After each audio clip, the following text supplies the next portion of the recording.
the signals for the Baltimore Colts. Unitas gives to Amici.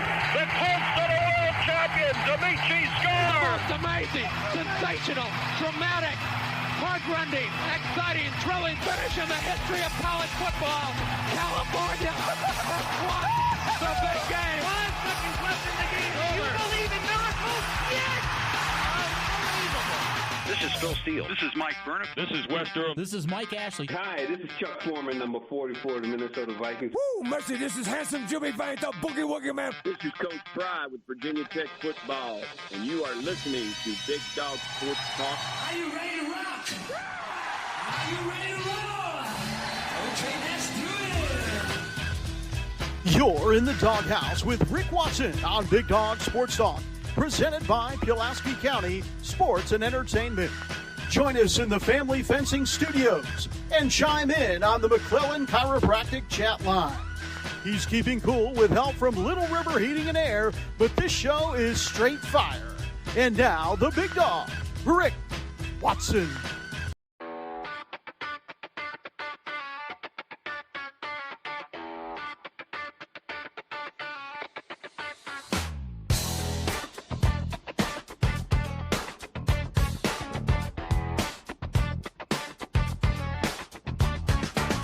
Rick Watson's got the mic, he's the big dog king.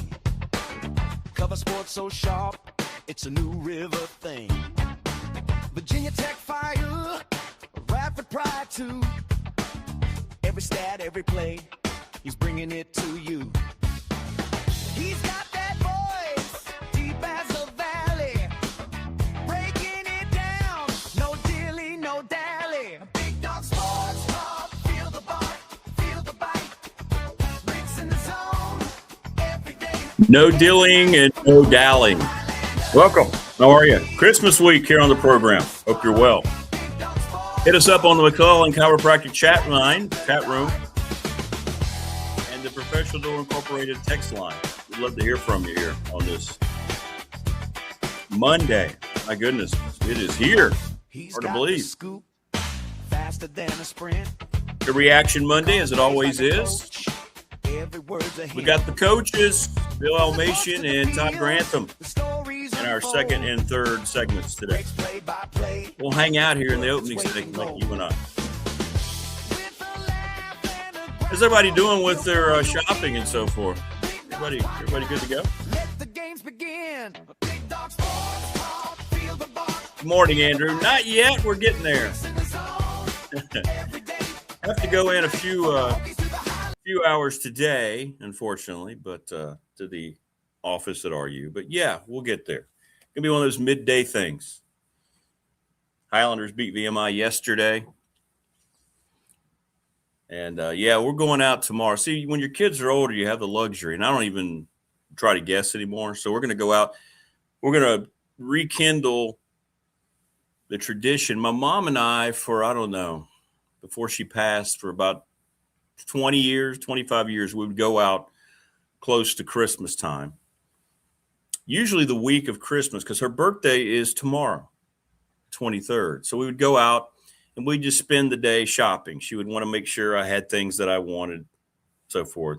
And it was just time to hang out and be with her. And I'm so glad that I committed myself to that, because now with her being gone, it's something I miss. So this year, my daughter and my son, we're going to go out on her birthday tomorrow and just kind of relive that in dedication to her, homage to her, and find them a few things. But all good, TLB. Shopping's done. Christmas cooking. And I want to hear about that. We're going to have a couple days here.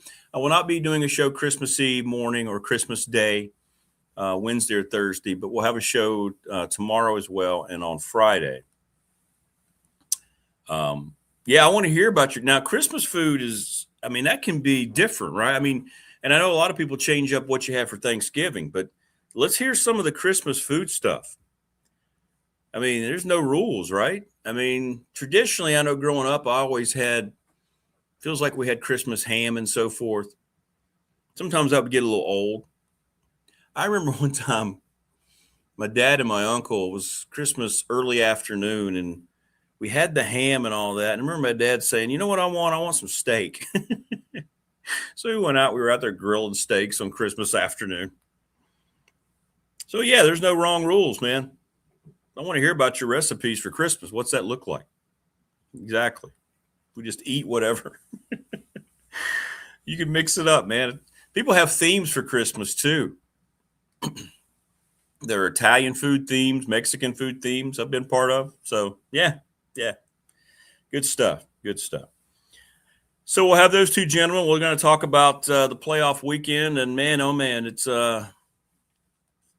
not a good result weekend for those of us like me who were happy to see the underdog have a chance in the college football playoff. Tulane once again got blown out by Ole Miss. They weren't really competitive. And James Madison ended up covering the spread late, but they just couldn't stop Oregon. And, the Dukes put up over 500 yards, 34 points.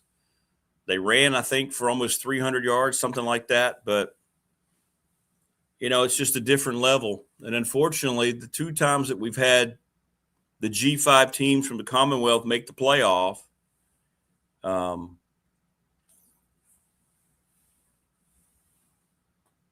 it's been Oregon. It's been the opponent. First it was Liberty, and now it was James Madison. So I hate that. And now I'll tell you what, man, people are out in full force. I mean, it is not stopping that these teams don't deserve a chance. And they're saying, hey, we got robbed of two other teams. I guess one would have been Notre Dame. I don't know who else they would think, who else would fit in there. They did play well. Yeah, they did. They struggled in the first quarter. No doubt. Hey there, Cacold. What's up? Hey, Southwest Virginia to Texas. We did our extended family Christmas dinner this past Saturday. Oh, very cool. Beef tenderloin. Oh, yeah. Steamed Cajun shrimp. Where's my plate? I don't want any roasted veggies. But the other two. Good stuff, man. Yeah, beef tenderloin. Get that tenderloin fork with a piece of shrimp bite. Oh, yeah. Oh, yeah. But, the Dukes, they did fight to the end. They didn't stop. They kept playing. Took some risk with the onside kicks and so forth. But they were playing to win. And Oregon's good. And, we did see a difference in overall talent level. But they were able to do some things. They were able to move the football. They just were unable to do anything to stop the quack attack. So please like, share, and subscribe to the channel.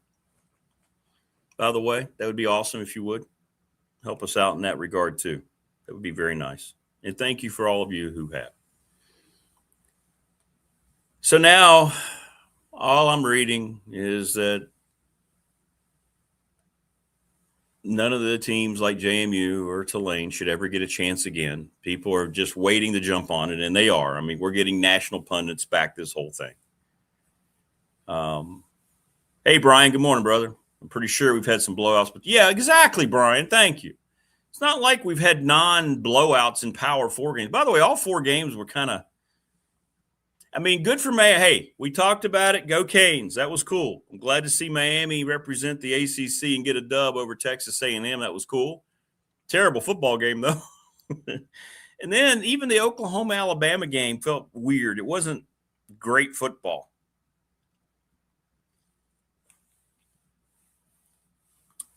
So, yeah, you're right, Brian.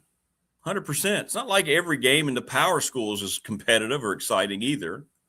They just wanted any excuse, man, to say, here we are. See, we told you.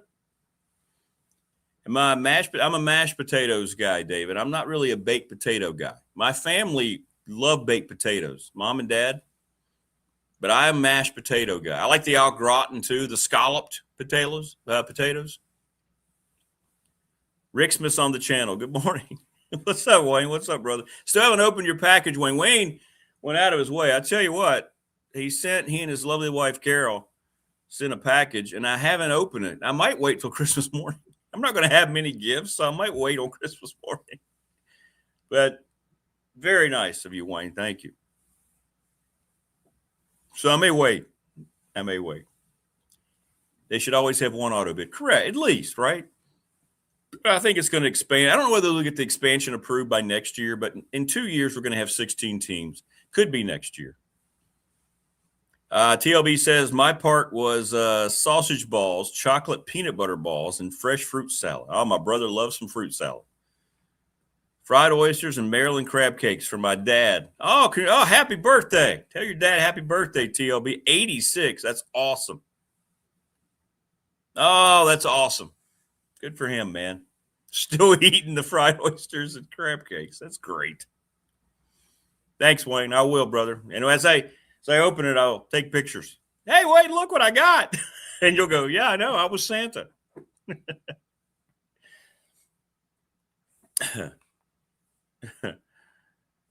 But anyway,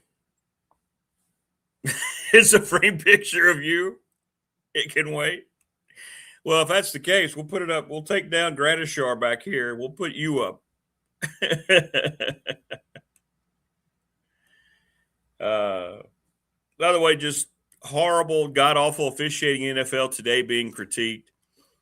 You pick out the game. There were calls that were just mind-blowing, and everyone's wondering why the league continues to stay so quiet about it. And I'm starting to think maybe the fact, and I got a lot of text messages on the Professional Door text line, maybe this isn't a situation where everything's fixed. Maybe the officials just suck that bad at their jobs. Yeah. That's true, Paul, unless it's something of the Browns. Something of the Browns, we're just going to throw it out there in the trash heap. I mean, I'm sorry, Wayne. Unless, of course, the framed picture of you is you standing there in a Browns uniform, then I mean, that becomes double gold. Anything I can do to get that plate down. By the way, yesterday, Broncos get their ass kicked at home, and I mean, Jacksonville just beat their face in. That's the Denver Broncos that I knew really existed, this 11-game winning streak and all these close wins. I kept waiting, and I was calling the Radford game against VMI, and we were finishing up, and it was 7-all. You just know, right? You can't settle for field goals, especially in the NFL. Denver got the ball, and they were driving, and it was like first down and 10 at the 20-something. I'm looking on my phone, like, oh, cool, they take this in, they're going to be okay. Well, they had to settle for a field goal. I said, uh-oh, you're selling for a field goal early, you're going to lose. No chance. And Jacksonville won. Yeah, Flowing Locks looked really good. Flowing Locks, Trevor Lawrence, my quarterback crush, I'm not going to lie. I mean, come on. When he was at Clemson, he came in. I mean, just watch him take off his helmet and throw his hair back. Come on. How do you not sit there and the ray of light come through the clouds and you go, ah. He's really good, and Jacksonville's really coming on. First-year head coach. And the Broncos, I think, may not win. I think the Chargers will end up winning that division, and we're seeing they've got work to do. They've made a lot of progress, but they're not the team that their record said they were. This is one case where the record wasn't what they really are. Troy says, after this weekend, I'm convinced the NFL is scripted. A lot of people do. And again, that's something else the league just constantly ignores. A lot of the fans, I bet you it's half the fans, really believe the NFL isn't real, that it's professional wrestling. But the league makes no comment. They don't do anything to evaluate their officials, to punish them, game checks, to train them, make them full-time. That's going to be $1 trillion industry in a few years. And they've got all the resources necessary to make sure their officials are trained. And they won't do anything about it, which also makes you wonder what's going on. Because I would think you would address that. But you see, they're counting money hand over fist.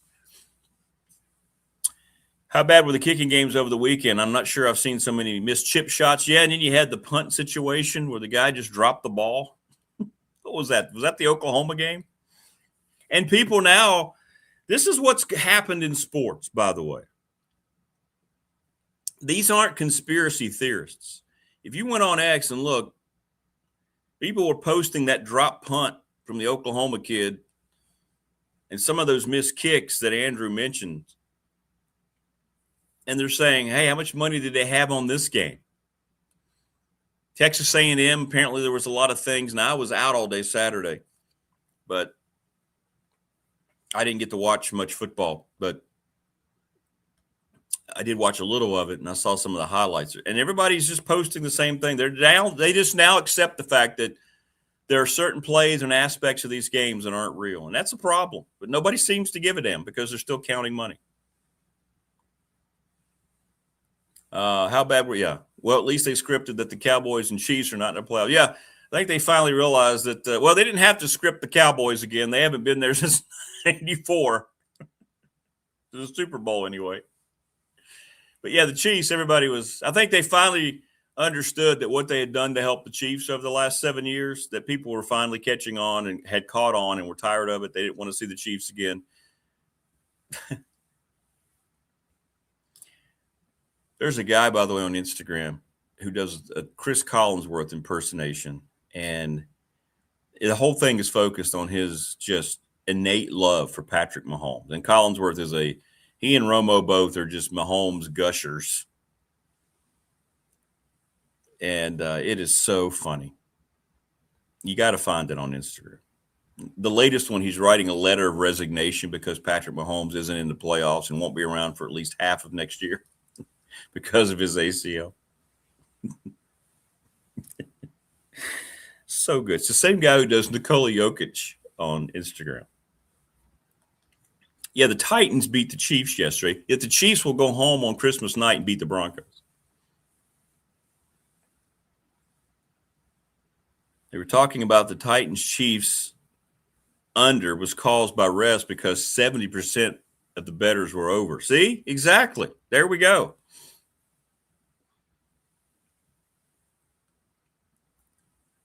Yeah, well, we have Ole Miss and Georgia. Yeah, Lacey being out. I hate that. You don't want to see injuries. We're going to talk about all the postseason games with the coach. We got Elmassian, Todd Grantham today, by the way. You want to have a reaction Monday, man, go straight to the coaches. How about that? Jermaine will be back after the first of the year. He's traveling. Basically, he's off the rest of the month. So we'll have him back after the first of the year.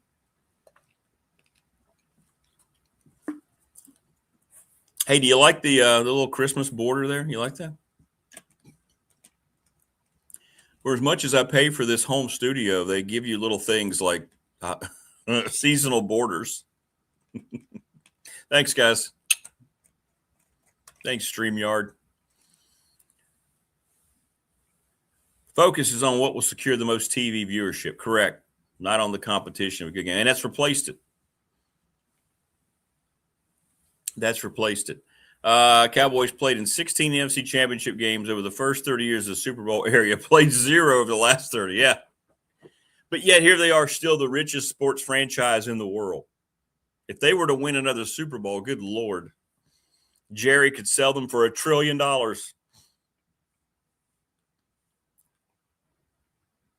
Oh, yeah, all in on Indiana, especially now that JMU's out. Let's go, Kurt Signetti. By the way, back-to-back National Coaches of the Year. It's never been done before back-to-back. He's too old. Could have been yours, Blacksburg. He could have been yours. What position did Todd play? Man, what position didn't he play? We'll talk to him. He was an offensive tackle. He was a defensive lineman. I'm not sure if he ever shifted outside. He played inside. Don't know if he was ever on the edge or not.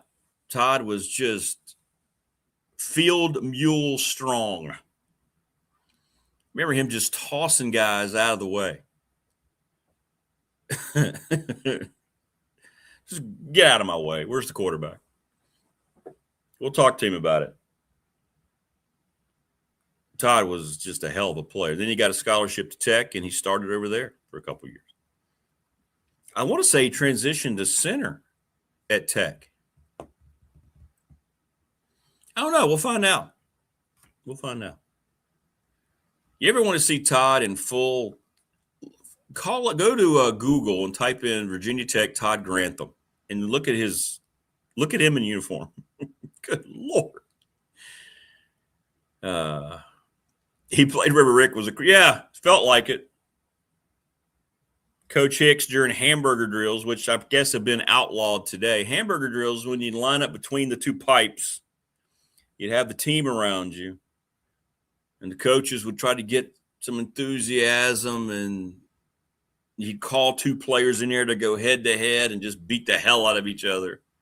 And I don't know how many times it had to be, all right, Grantham, get in there. Rick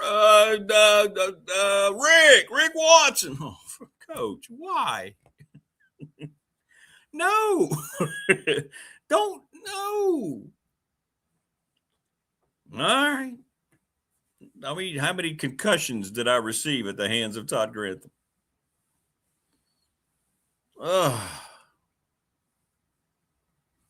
And when you're a young punk like I was as a sophomore, man, good Lord, yeah, bull in the ring, yeah. But ours were those hamburger drills. Whew. You'd walk off the field sometimes and you'd question your own existence. Remember when Marty Smith was on and he told the story that after one practice, he took off his helmet. It was a couple months ago with He and Rag. By the way, the latest Marty and Rag segment on all the different formats has got over 3,000 views. How about that? Presented by Farm Bureau Insurance.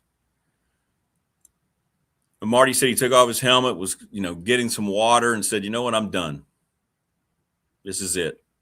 Telling guys, and the guy goes, you're not going anywhere. Just shut up.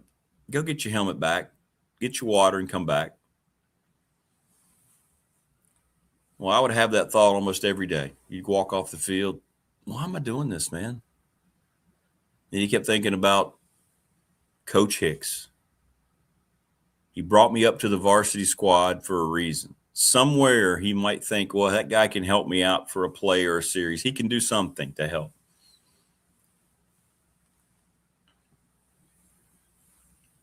And that same year is when I saw a series in the state semifinals against T.C. Williams, because Michael J. Smith got hit so hard, God rest his soul.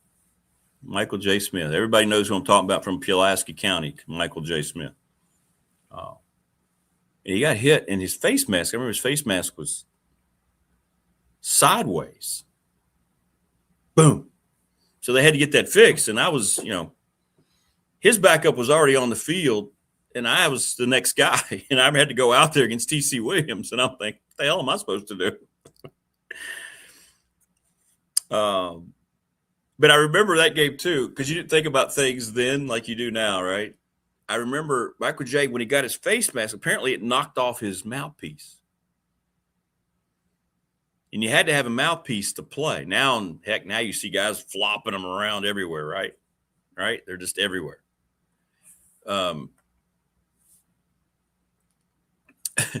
So I remember, and Michael J. wore number 9, and he sat over there, and I'm coming off the field because I know he's getting ready. My position coach, Coach Skeens, is like, gave me the signal. I knew I was done. I was kind of relieved. And Michael J., I don't have my mouthpiece. Watson, give me my mouthpiece. So I just ripped off my mouthpiece. Or he may have. He squirted some water on it and just stuck it in his mouth. I'll never forget that, because he didn't have a mouthpiece. And we needed him. We ended up losing the game, I think, 14-7. I think, if I'm not mistaken, we threw a pick 6 late in the game. That's right. Remember, the Titans was based on my 6 or 8 plays against T.C. Williams. Exactly right. Yeah. Great memories. This week in the Patriot, by the way, I'm writing about Christmas sports gift memories. I hope you enjoy that. If you want BDST t-shirts for Christmas, hit me up. Sold one yesterday at the Radford basketball game. $20 if I need to ship them, $30. It won't get there in Christmas, on time for Christmas if I ship them, but $20 if you want them locally here. Ready Set Fund, readysetfund.com. Go see Bob Christ 11 at Gmail, and he'll let you know how they can have a text message program to help you raise the money you need for your sports team, your organization, whatever it might be. Thank you to Bob. Travis Williams and Professional Door Incorporated, he and I were texting. He's good friends with Matt Rohn and about the Oregon game.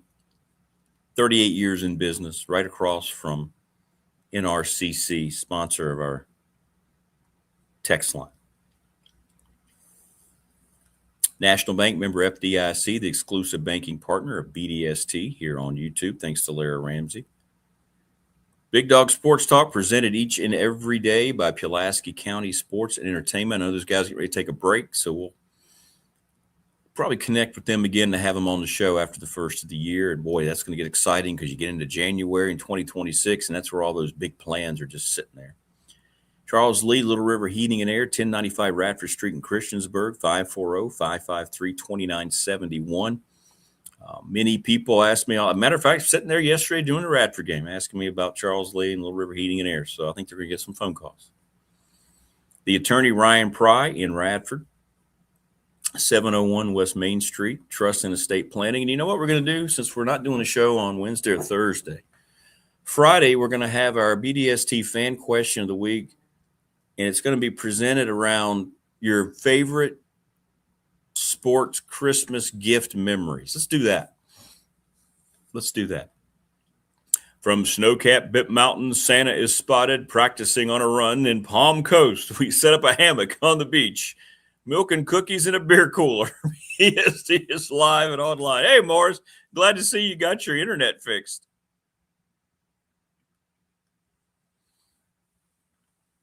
The algorithms have been loading my feed with old 70s and 80s tech highlight films. I'm enjoying going back. Yeah, that's cool, man. When you find those, that's awesome. Very, very cool. My two favorite Virginia Tech running backs of all time are Cyrus Lawrence and Roscoe Coles. Anybody remember those guys? Roscoe Coles was number 2, if I'm not mistaken, and Cyrus Lawrence, number 45. I grew up going to watch Tech play and watching those guys going, hey, look at those two guys. Now, they're good, and they were. Family Fencing Studios, by the way, here in Reiner. Thanks to Jason Green. Merry Christmas, Jason, you and Nicole. 540-200-8294, familyfencingnrv.com. And Mark Hunley, McClellan Chiropractic. Go see Mark off of Peppers Ferry Road. They are the absolute best. Sponsor of our chat room. Yeah, I thought so. Bimbo, number 2. Wasn't Cyrus 45? Lawson's Mobile Home Supply. Thanks to James Lawson. Give him a call, 540-381-8011. And the NRV Super Bowl has been doing it for 25 years. They've got everything going, man. Everything going. So go see him.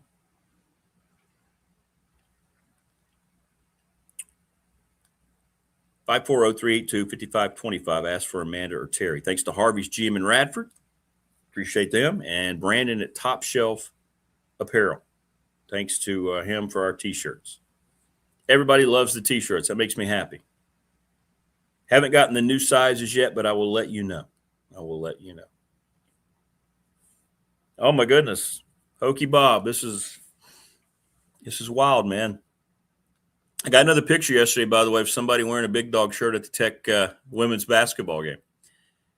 Hokey Bob says, my mom was born December 23rd, 1925. My mom was born December 23rd. Would have been 100 tomorrow. Wow. Miss her so. Yes, sir, Hokey Bob. Changes everything, brother. Something else. See there, Hokey Bob? That's why we've been linked. Mom's born the same day. Yep, Cyrus was 45. That's what I thought. Have you ever seen two offensive pass interference calls negate 2 touchdowns in the last 4 plays of a game? No. What game was that, Troy? Was that yesterday? Cyrus the Leaping Deer. Yeah, great players, man. Roscoe Coles. And I used to love that name, Roscoe Coles. Was that the game last night, Troy? I've been seeing a lot about pass interference in that Ravens game, or yesterday late afternoon. Brian, oh, really? I have one of Cyrus Lawrence's jersey. Oh, dude. No name, just a number. You'll have to send me that on the text line, Brian. We'll have to put a picture of it up, man. That's cool. My cousin used to work at Tech and came home with stuff occasionally. That's awesome. Very, very cool. Oh, the Pittsburgh-Detroit game. Okay. Oh, yeah, Wayne. Yeah, I can do that. As a matter of fact, Wayne, that's going to be part of my article coming up. So let me see if I still have – yeah, I've got them up here. Hang on. All right, so my favorite toy growing up was the Tudor – I've said this a lot here, and you know what I'm talking about, the Tudor electric football game. And now you're going to get a visual of at least one of the guys. I'm not going to bring the whole so Tudor games made a lot of stuff. Remember the old baseball fields? I'm talking about the metal fields. And they all ran, the guys would go in the grooves and run around the bases. They made hockey, but the one that they made was electric football. The big board. I don't have any around. I have 3 in my games, but they're in my shed. And you plug them in and you would set up a formation with the plastic teams and it would go. Remember that? And people would say, oh, chaos. And they always make fun of that toy this time of year, jumping around. Well, you had to know what you were doing. You could get playbooks and you could set up formations, and that's what I did. And my mom, there was one team that I could never get, and it was the old Houston Oilers when they had the light blue jersey and the silver helmet. And I would have every team, but I did not have the Oilers. And I don't know what it was. They were either out. So one year, and I found all this out a little later as I was older, she had talked to the people at Tudor. She didn't want to disappoint her baby boy. And they said, well, we can't have them painted in time for Christmas, but we can send you the figures and the paint colors and instructions on what they're supposed to look like. We can get you that, but you'd have to do it yourself. And she said, yeah, she did it. And one day I woke up and there they were, and I was just ecstatic because I finally had all the teams. I wasn't really an Oilers fan, but I wanted the whole set. And at that point, at that time, there were 28 teams. So my mom stayed up late and she painted the Houston Oilers. And I don't know whether you can see that or not. I'm trying. But that's what those guys look like. You know what I'm talking about. I left the original number on, even though it's not there anymore. And that position, with the arms out, they had different molds, and that was like a defensive end or, a tackle or something. That's the way I played them. But you see the silver helmet. I'm trying to get a good look. I'm sorry if you can't see it. The light blue jersey with the red trim. So my mom painted this team, and I was so fortunate that when she passed, going up through the teams and everything and finding them all. Ah, cool. Thank you. Got a picture of Cyrus Lawrence and Roscoe Coles. Look at Cyrus Lawrence. Good Lord. And see, I love that jersey, man. He's sitting there. I'm going to show the picture you sent. Look at that. Look at Cyrus. Look at him. Now, orange wasn't really as much of a thing in the football uni at the time, but I love that VA Tech 45. That's the jersey I remember right there. That is sharp. Look at that. Look at that guy. Look at Cyrus Lawrence. Whew. Jeez Louise. Thank you. That's a great picture, man. I'm going to save that for my own personal. That's awesome. Appreciate that. But anyway, my mom painted this whole team, and it's the most special thing that I own because I found, I think there's 8 of them. There were 11, and I have them, and I wouldn't sell them for $1 trillion. This guy, I see the number reflection. This number 75. I don't know who he was in the old silver. But anyway, that was Tudor Electric football. And my mom, I found out later, stayed up basically all of Christmas Eve night into the morning before we got up to, to go nuts with the stockings and the presents. And she painted that team for me. So I write about that this week in The Patriot. But there you go. Maybe the most special thing that I own right there. And I know that may sound silly to a lot of people, but that might be the most special thing that I own. We'll put him back up there with his teammates. But anyway, exactly the things that moms do for their kids on Christmas. This was great. Yeah, she did a good job. And later on, she told me they had instructions. They showed step by step what you should paint first, and she followed them.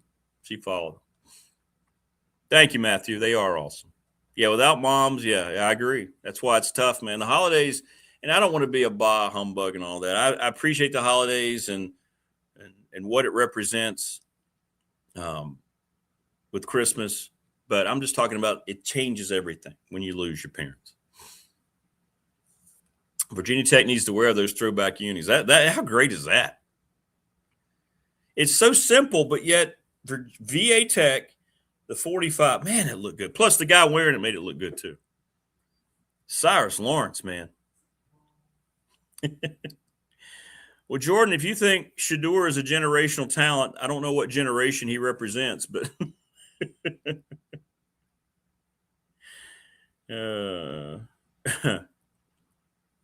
he's got a generational ego. I'll tell you that.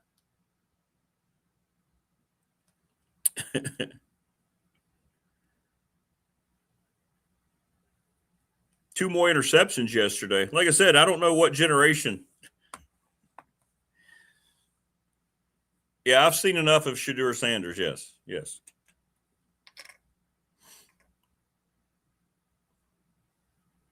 We'll see if he develops into an NFL quarterback. They do look similar to A&M. They do. Those jerseys did look similar to A&M. Absolutely, they did, Andrew. What's up, Jordan? Welcome, by the way. Jordan Brooke Barnett. We'll make sure you get your name right. Let's not ruin Christmas by talking about Sanders.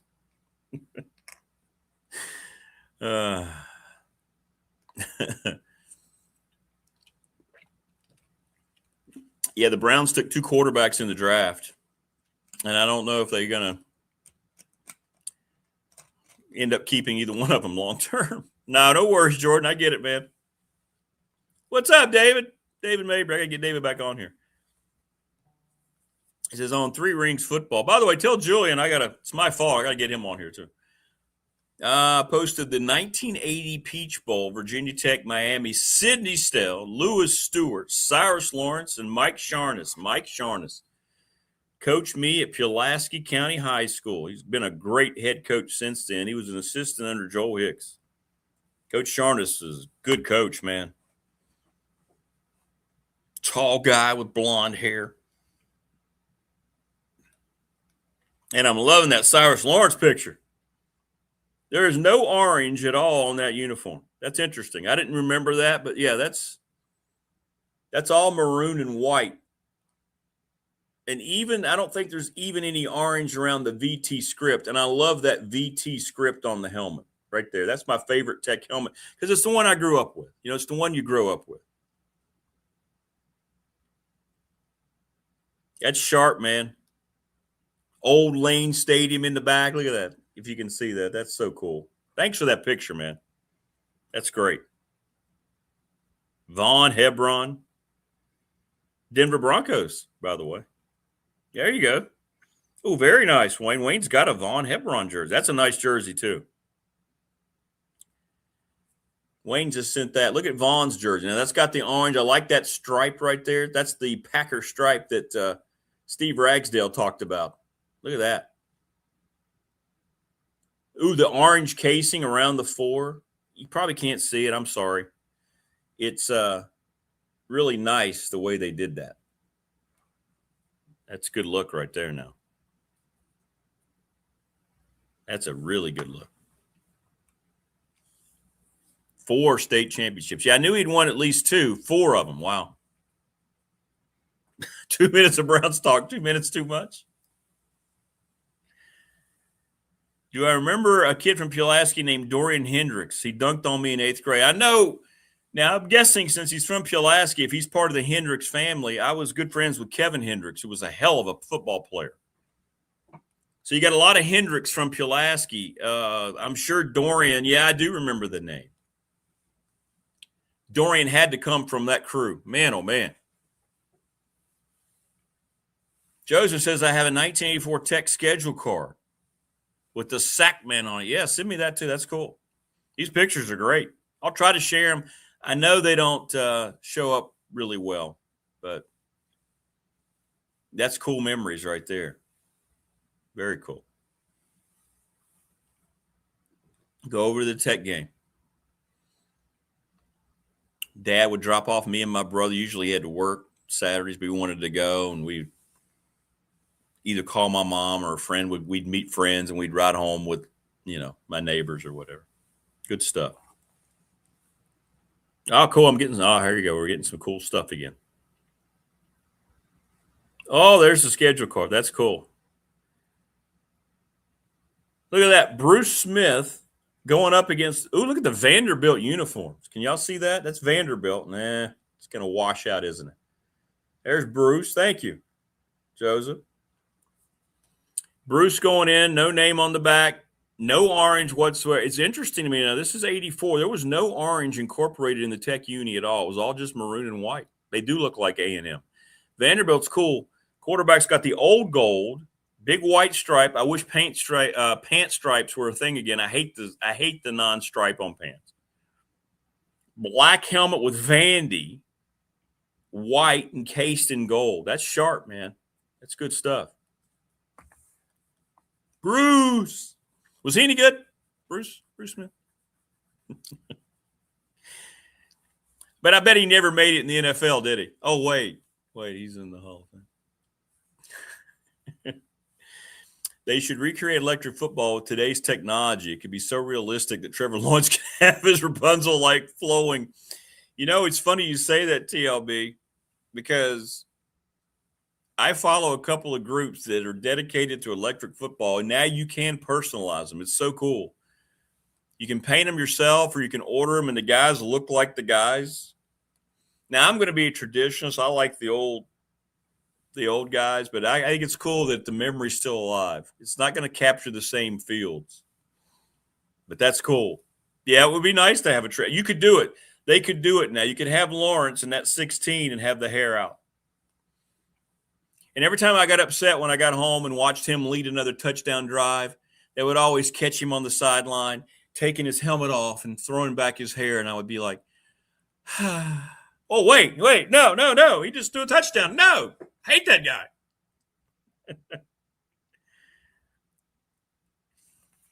No, Bruce was 78. Yeah. We've got pictorial evidence. Yeah, that's Bruce right there. Yep. Matter of fact, that was one of the things he asked for when he was with the Bills, to have that number. Anyone have pics, Wayne asked, of classic black text unisex from the 80s? Oh. I don't remember him ever wearing black. I think it's interesting what I didn't remember looking at all that. At that time, there was no orange whatsoever. I'm glad they've added it, but that's interesting. I remember Jesse Penn for Tech. Great player. Yeah. Remember that name too, David. Jesse Penn. Wow. Good times, man. Lane's great now with the expansion. Look, they had to do it. I'm not being get off my lawn, but wasn't Lane really cool back then when it was smaller too? It was special on a sunny early Saturday in September, no matter who they were playing. It was cool, man. Big scoreboard in the south end zone. special place. Your back always hurting sitting on those bleachers. But hey, you got to see real-time college football right there. You know, it was like, wow. Good stuff. Good stuff. And great uniforms. I think I liked all those old Tech uniforms. Yeah, they were all sharp. Y'all remember Mickey Fitzgerald? I'm just trying to think of early Tech players. I think he was 88, right? Was Mickey Fitzgerald 88? I think he was. I used to love that dude. That dude could play. Oh, wow. Look at this. So, I got a picture here. Charlie Coffey, when he was the coach, previously he's been at Tennessee, got the old end zones at law. Y'all gonna get some feels now. Look at this. Wow. Baseball field in behind. Look at this early Lane Stadium shot. Can y'all see that at all? Look at that. I'm going to get these downloaded and I'm going to put them on so I can call them up so you can see them. Oh, my goodness gracious. That's cool, man. Yeah, that's the way I remember it growing up right there. Thank you so much. That's awesome. The woods right in behind. That's where we would go in. Look at that. That is cool, man. That's really, really cool.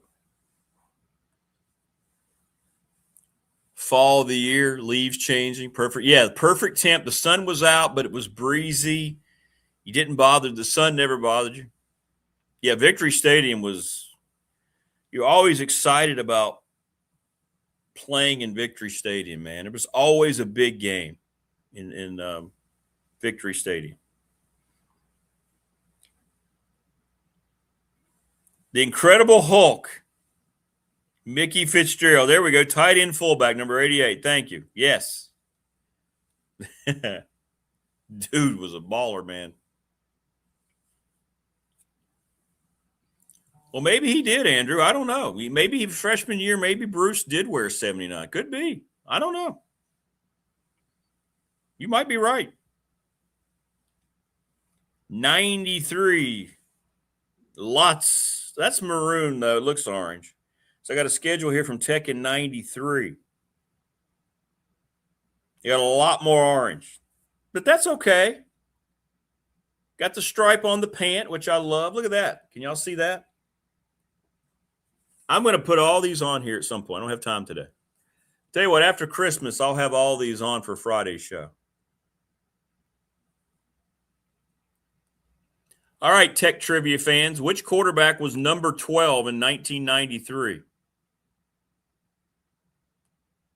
Who was number 12? Was that DeShazo? No. That's number 12. His center was number 73. Fullback was number 19. The tailback was number 4. That's DeShazo, right? Maurice was number 12. That's Maurice DeShazo. Now, who was 73? Is that Jim Pine? Who was DeShazo's tailback, number 4? Was that the kid from EC Glass? No, it's not Drunk. Drunk was 16. Here you go. I'm going to blow it up. There you go. That's cool.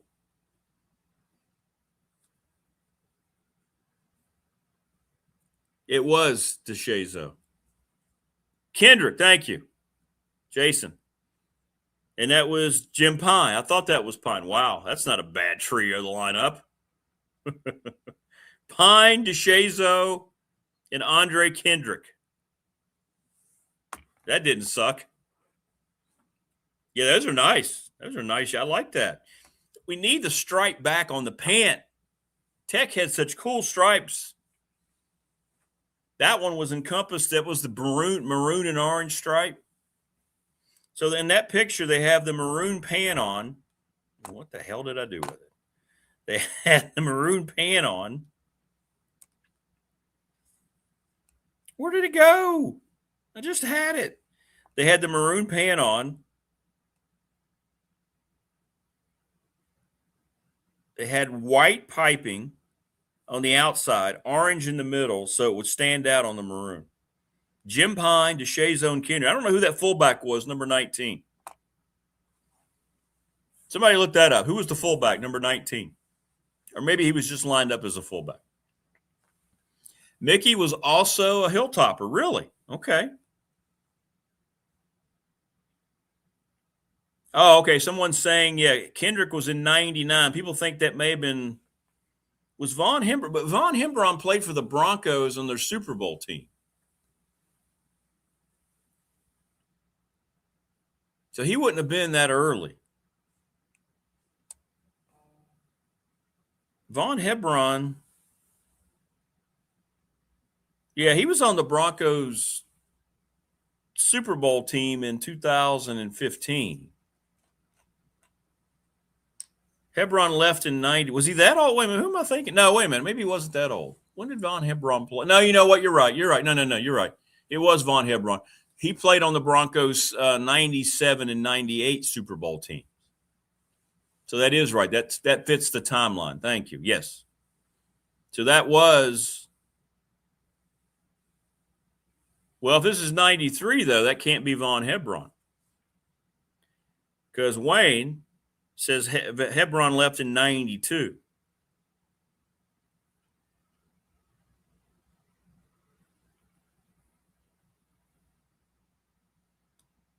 Yeah, those are nice, too. Wayne sent a picture against Indiana. I'm just afraid people can't see those as well as I would hope. Yeah, I'm going to get them on. I'll download them. I'll get them downloaded. These are great. These are great. Tex had some great uniforms. Great uniforms.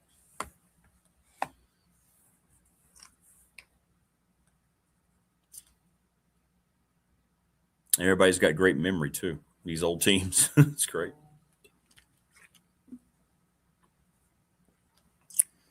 Hebron played at Tech from 90 to 92. Yeah, the photo could be from 92 since it was a 93 schedule thing, yeah. And then Hebron was a kick returner and backup running back for those Bronco Super Bowl teams under Mike Shanahan. As a matter of fact, he had to come in 97. It was January of 98 Super Bowl when Terrell Davis went out with the migraines. Von Hebron had to take over as the primary ball carrier for John Elway in that second quarter. Yeah. Von Hebron. Great name. Great name. Phil Elmassian and Todd Grantham coming up a little later on. Gary Tranquil, the offensive coordinator. Gary was hard to look at. Was he? I don't remember. I could dial up a play. In what year did Roth and Burnett broadcast together for the first time? Well, Mike's been doing it for 43 years. I think he was doing it with Jeff Charles, God rest his soul.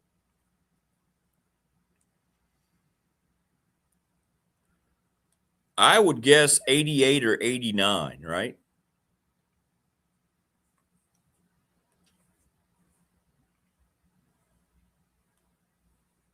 Somewhere in the late 80s. I do remember that. So there we go. Well, there you go. Wayne, 1987. That's close. 1987, first year. 1 year before Wayne got to Tech. Very cool. Very cool. I'm loving these old pictures, man. Man, I love those uniforms. That'd be a great, just subtle throwback day, wouldn't it? Wear the old Cyrus Lawrence uniform. They won't, but that looked cool, except the morons at ESPN would start calling them Va Tech all over again. Remember that crap? Tech finally put a stop to it. Va Tech. God. In no world was it ever okay to refer to Virginia Tech as Va Tech. My Lord. They all thought they were cool. Well, watch out for Va Tech. Shut the hell up. No one in Blacksburg has ever referred to them as Vautech. No one asked for that. Ugh. It was, but that, it's the Virginia. They could never wear them because people would say, oh, there it is again, Vautech. That's Gary Tranquil? Really? Morris sent a picture of Gary Tranquil. Watch out, ladies. Oh, yeah. You might not like that bald head, but man, that guy can diagram some plays for you. Oh, yeah. Oh my. Oh, no. Oh, no. That was out of nowhere. Oh! Every time Gary Tranquil came on the field, he just had.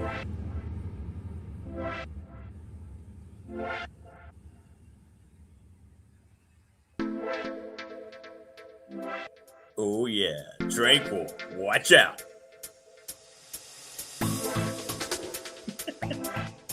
Sorry.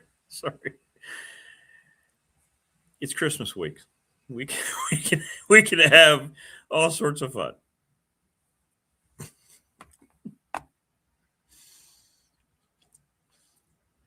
Vautech was another. Yeah, exactly. Correct. God, it was so annoying. And they all jumped on it like it was going to create some kind of buzz. Tech finally said, enough's enough. Stop with the insanity. Don't call us something we don't call ourselves. Thanks for the Gary Tranquil picks. Now I'm getting multiple. I don't need multiple Gary Tranquil picks. You're right.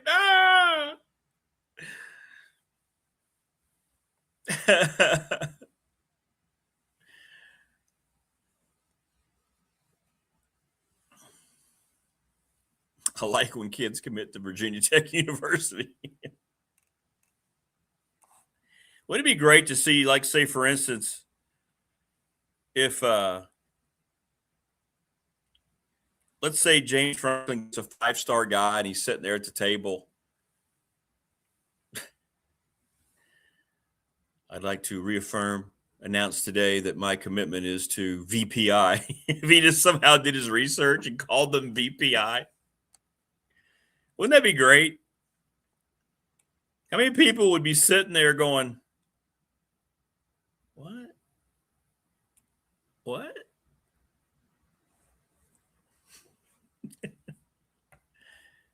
That'd be awesome. Just awesome. Do I know the spread of the next round of games? Let me check. I'm sure it's out. My goodness gracious. It's ESPN, right? They're going to.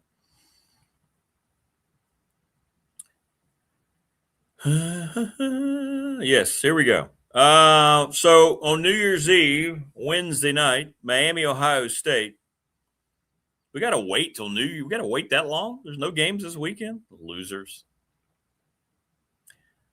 Ohio State's 9.5-point favorites over Miami. Oregon, 1.5-point favorites. That's the Orange Bowl over Texas Tech.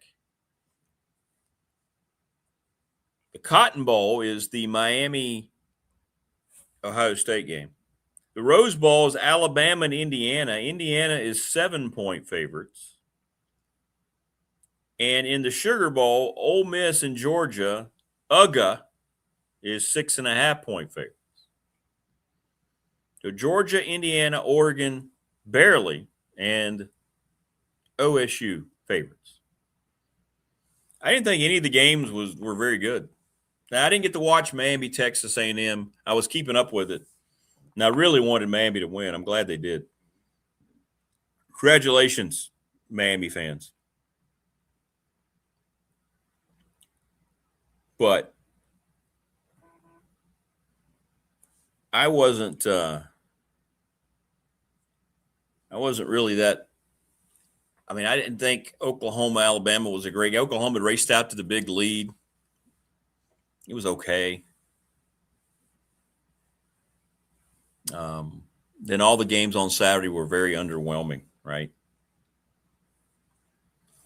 What's up, Jim McAllister? Ricky Hendricks was a big dude for Dublin back in the day. The Dublin Dukes, Ricky Hendricks.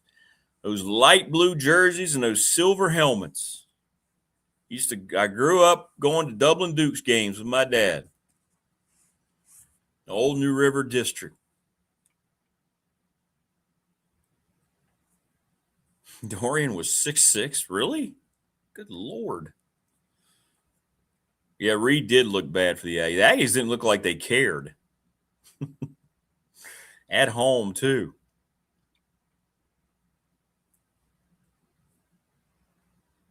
The downside is that the Miami fans like Frankie now claim to be back. That's right. Frankie's the big Canes fan.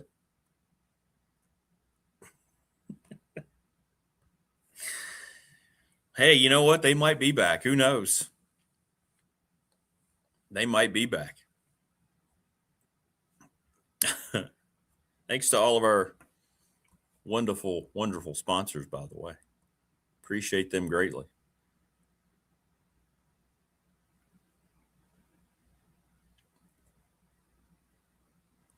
Family Fencing, great logo by Jason. Look at that. They're going to work through the winter. These are great because they cover up my face. National Bank, member FDIC, thanks to Larry Ramsey. Oh, I love this. Look at this. No Rick. Professional Door Incorporated, thanks to them. Pulaski County, title sponsor. Look at that. Experience Pulaski County. Thank you all so much. And there's our T-shirts. If you want any T-shirts, they look great. I love the shots of people wearing them. I get shots all the time. People seeing them out in public. That's great. Ready, Set Fund. There you go. Bob Chris. That's the logo you look for if you want to try to raise some money. And here's Balboa Creed. He's healing. He doesn't look like that now. Those little surgery scars are going away, man. Guy's coming back. He's about ready to go out and kick some ass. Watch out, nature. That guy's getting ready to come back. See right there? He's getting ready. He's thinking about it. He's almost healed up. He's ready for the next game.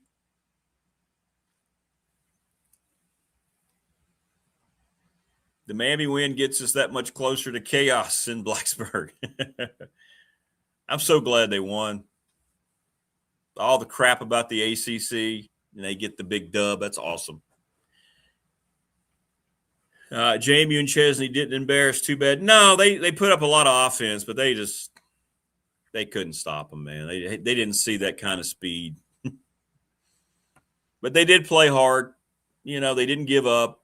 34 points on that team, but the game was never really competitive. But yeah, kudos to them though. They put up some really good offensive numbers. The VT talk is great, but we all know that it was the construction of the roundabout that finally put Blacksburg on the map. Oh, there's no question. No question. Roundabout and salamanders. Yeah, Creed is now probable for this week's game. Yeah, he's moved up to probable. He's ready to go now. He's jumping again. Very happy with the way that turned out. That's the second time I've had to operate on the dude. Yeah, Miami scored 10 points. So you guys tell me. I didn't get to watch it. I was out doing some shopping with the fiance. Was that game any good? Tell me, I don't know. Was it a good defensive game or was it mistakes? I know it was windy. When I saw 10-3 and I saw the highlights, I'm like, so what was it about Miami, Texas A&M? That surprised me. How was there only 10-3 in that game?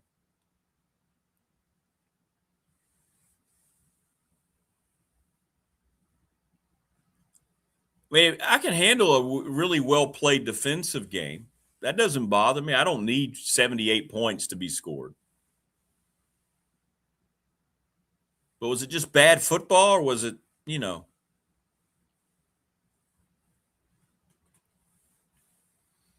love the run scheme for Jamie. Yeah, he's going to take that to UCLA with him. All the counters, misdirection. I want to see what is going to happen with Chesney and the recruiting at UCLA. It's going to be interesting.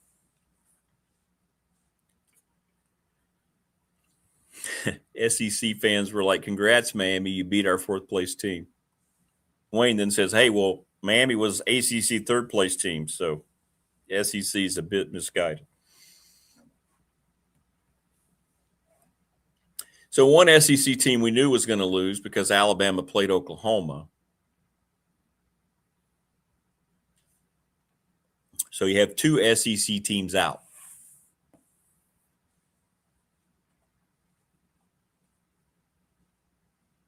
Miami missed 2 field goals. Okay. I did hear it was very windy during that game.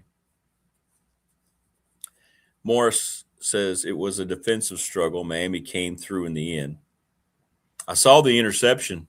Bad throw there at the end by A&M. Yeah, it was weird. I was really pulling for him, man. You know, when Oklahoma missed that field goal, it was in the drop punt. Like, I got so sick of hearing about all the stuff about the ACC.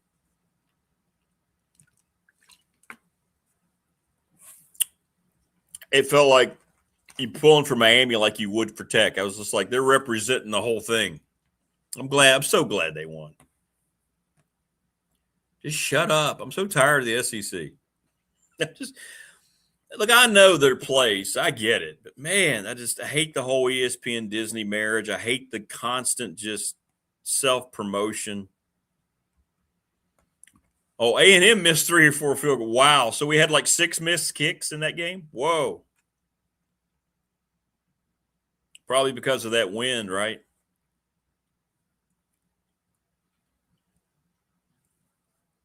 Tech and Blacksburg had issues with possibly losing protected salamanders around Lane, really, when doing some buildings years ago. Oh, okay. Aggies, hey, what's up, Zach? Aggies missed a field goal also. Felt like the Aggies consistently moved the ball better than Miami, just could never score, and then Miami wore them down. Good. Okay, good stuff. They were all chip shots. Well, wasn't it very windy? I remember I text Grantham. I'm like, what the hell's going on? It's 3-3. He said, man, the wind is killer out there. I said, oh, okay. It was easier to pull for Miami than UVA. I'll tell you that, Brian says. Well, it worked out great, right? Tech fan, UVA lost, and now Miami's in there. And I get it. But, you know, the Miami Tech rivalry is the quintessential rivalry from the Big East into the ACC. So, in a way, they're representing Tech. Does that help?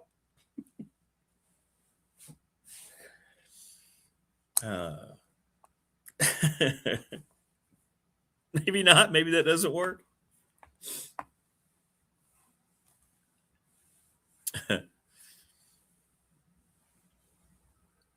Well, I'm glad they won.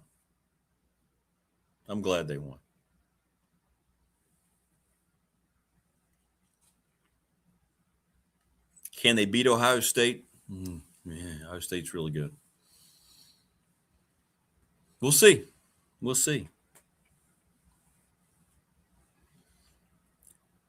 Underwhelming, the vibe around the college football playoff right now. I hate what I'm seeing. Everybody's so down on the G5s and the underdog.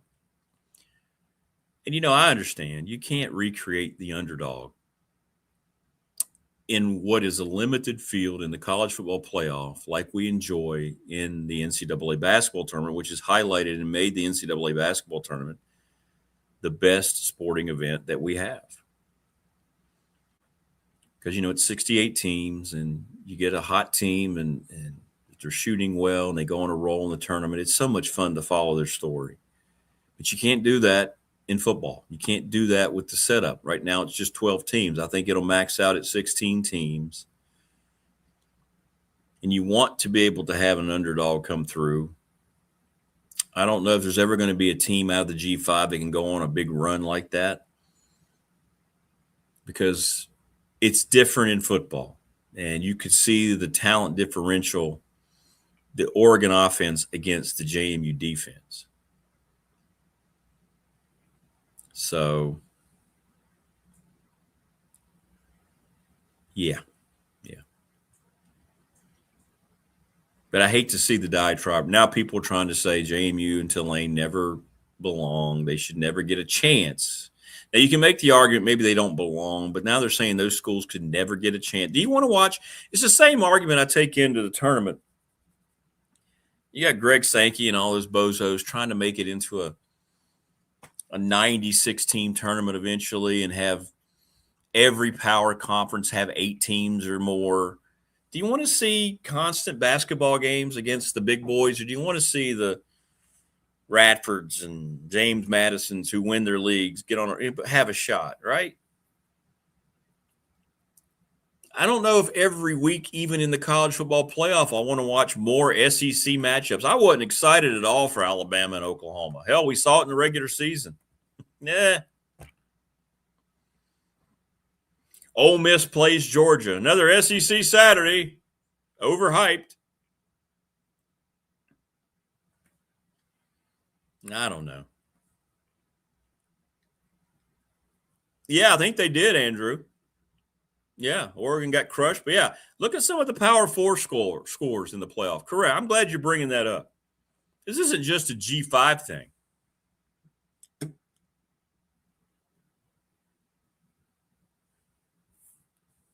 Oh, Andrew, you're Prometheus. That's right. What's up, bringer of fire? I forgot. Georgia's going to kill Ole Miss, Randy Duffy says. They might. They've been real well rested. Kirby's had time to draw some stuff up. And I don't like the setup either.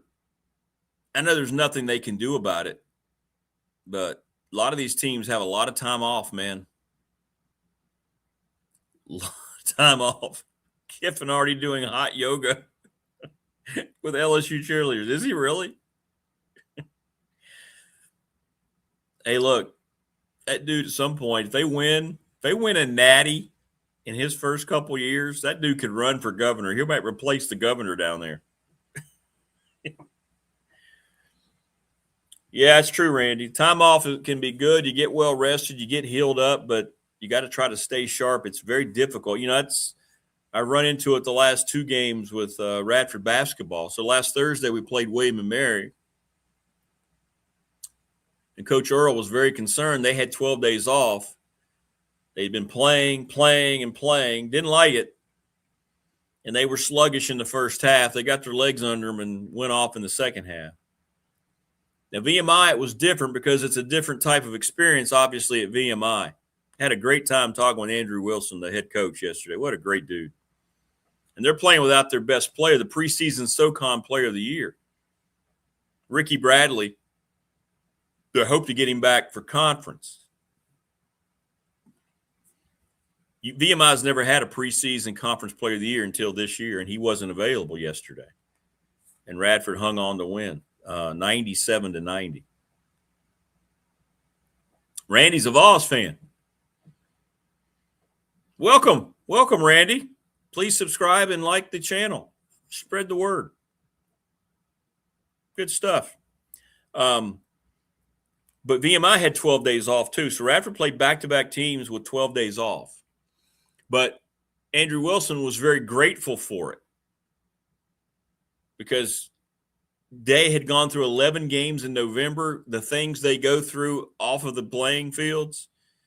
He said our guys needed that. They needed to have only 3 games in December. So he enjoyed the time off. He could just practice and guys could get some rest. Thanks, Randy. Thanks, brother. Appreciate you, man. Tell your friends, tell them it's free, and they might have some fun if they stop by at some point.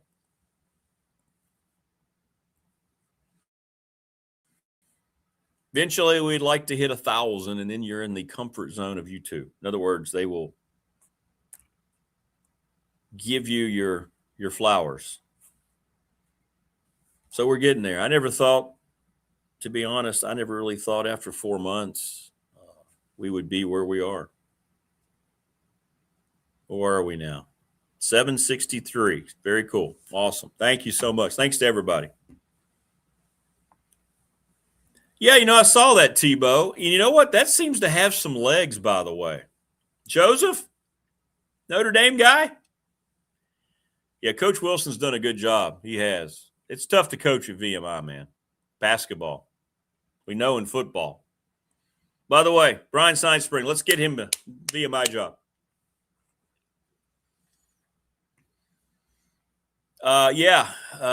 Getting back to Tebow's comment, rumors out there that Marcus Freeman will be the Giants' new head coach. That seems to have some legs, man.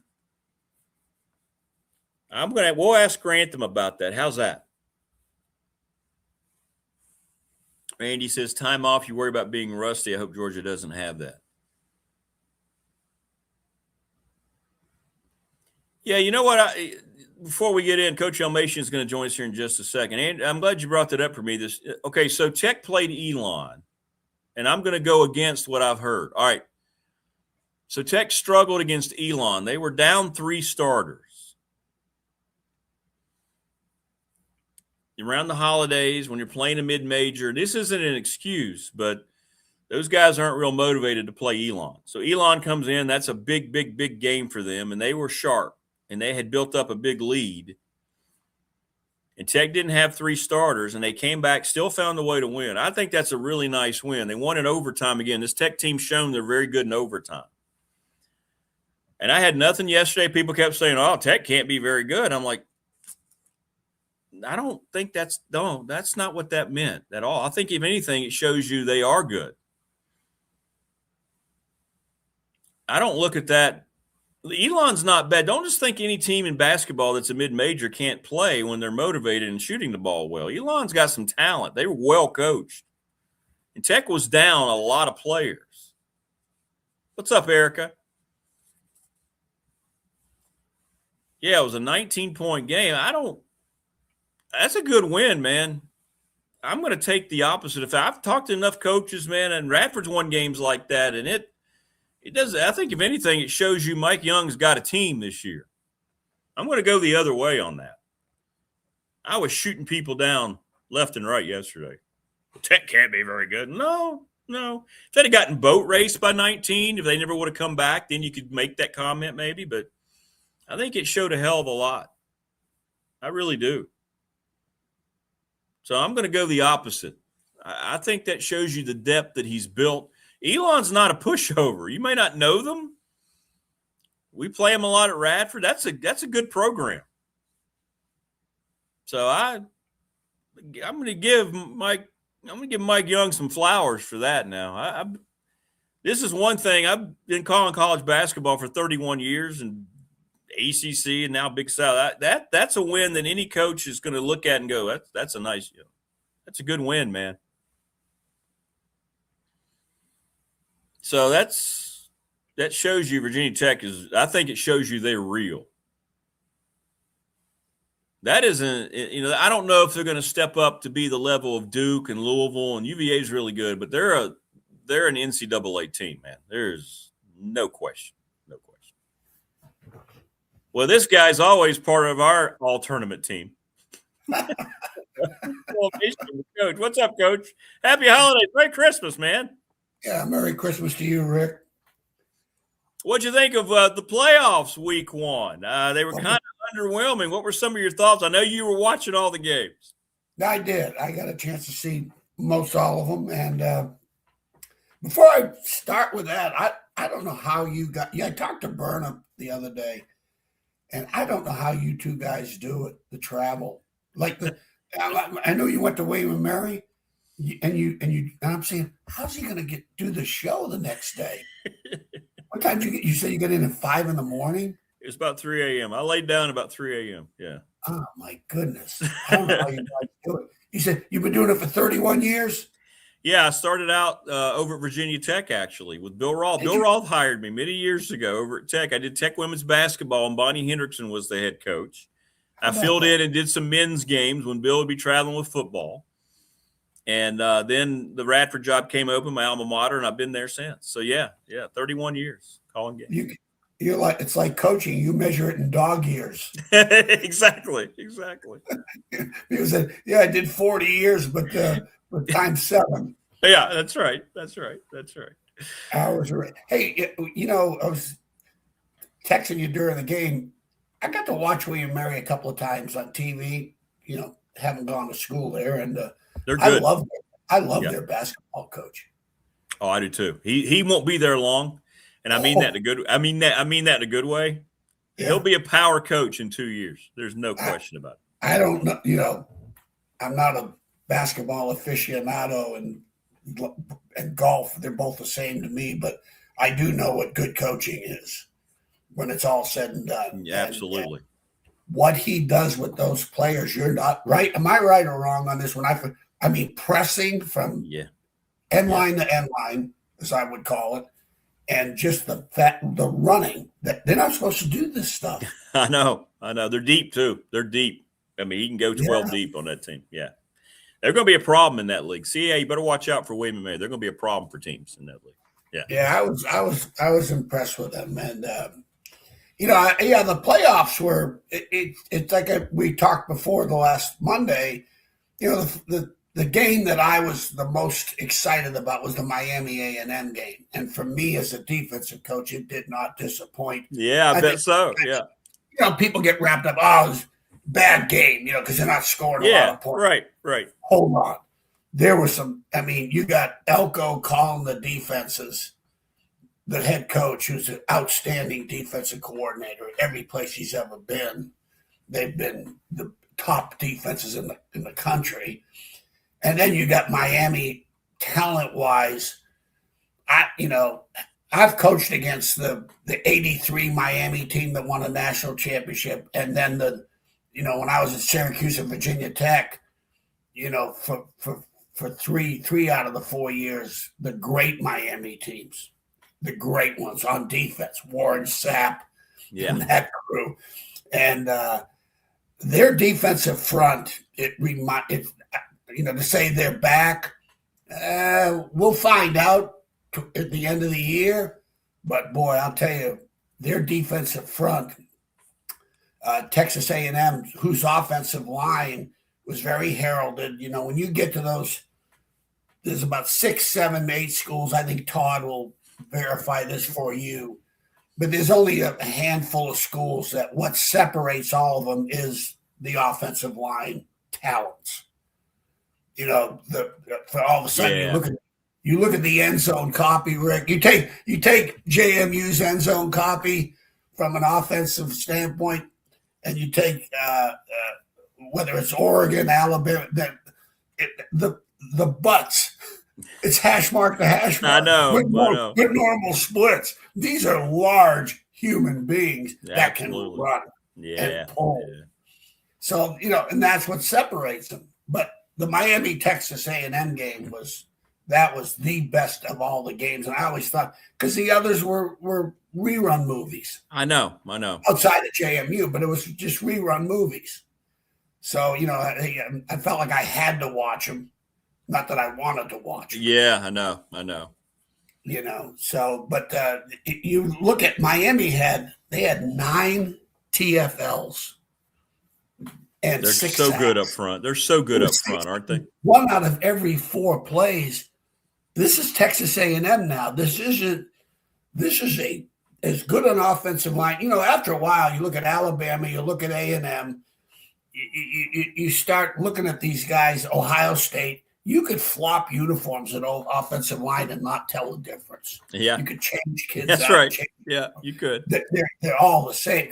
That's the key to the drill today is the 2 positions, quarterback and O-line. If you're an offensive line, you want to be an offensive lineman in high school because you're going to get paid a lot of money. That's one position now that from a college standpoint, the portal and the NIL, that's what, and even you can be a backup and make a lot of money, the third tackle or the third guard.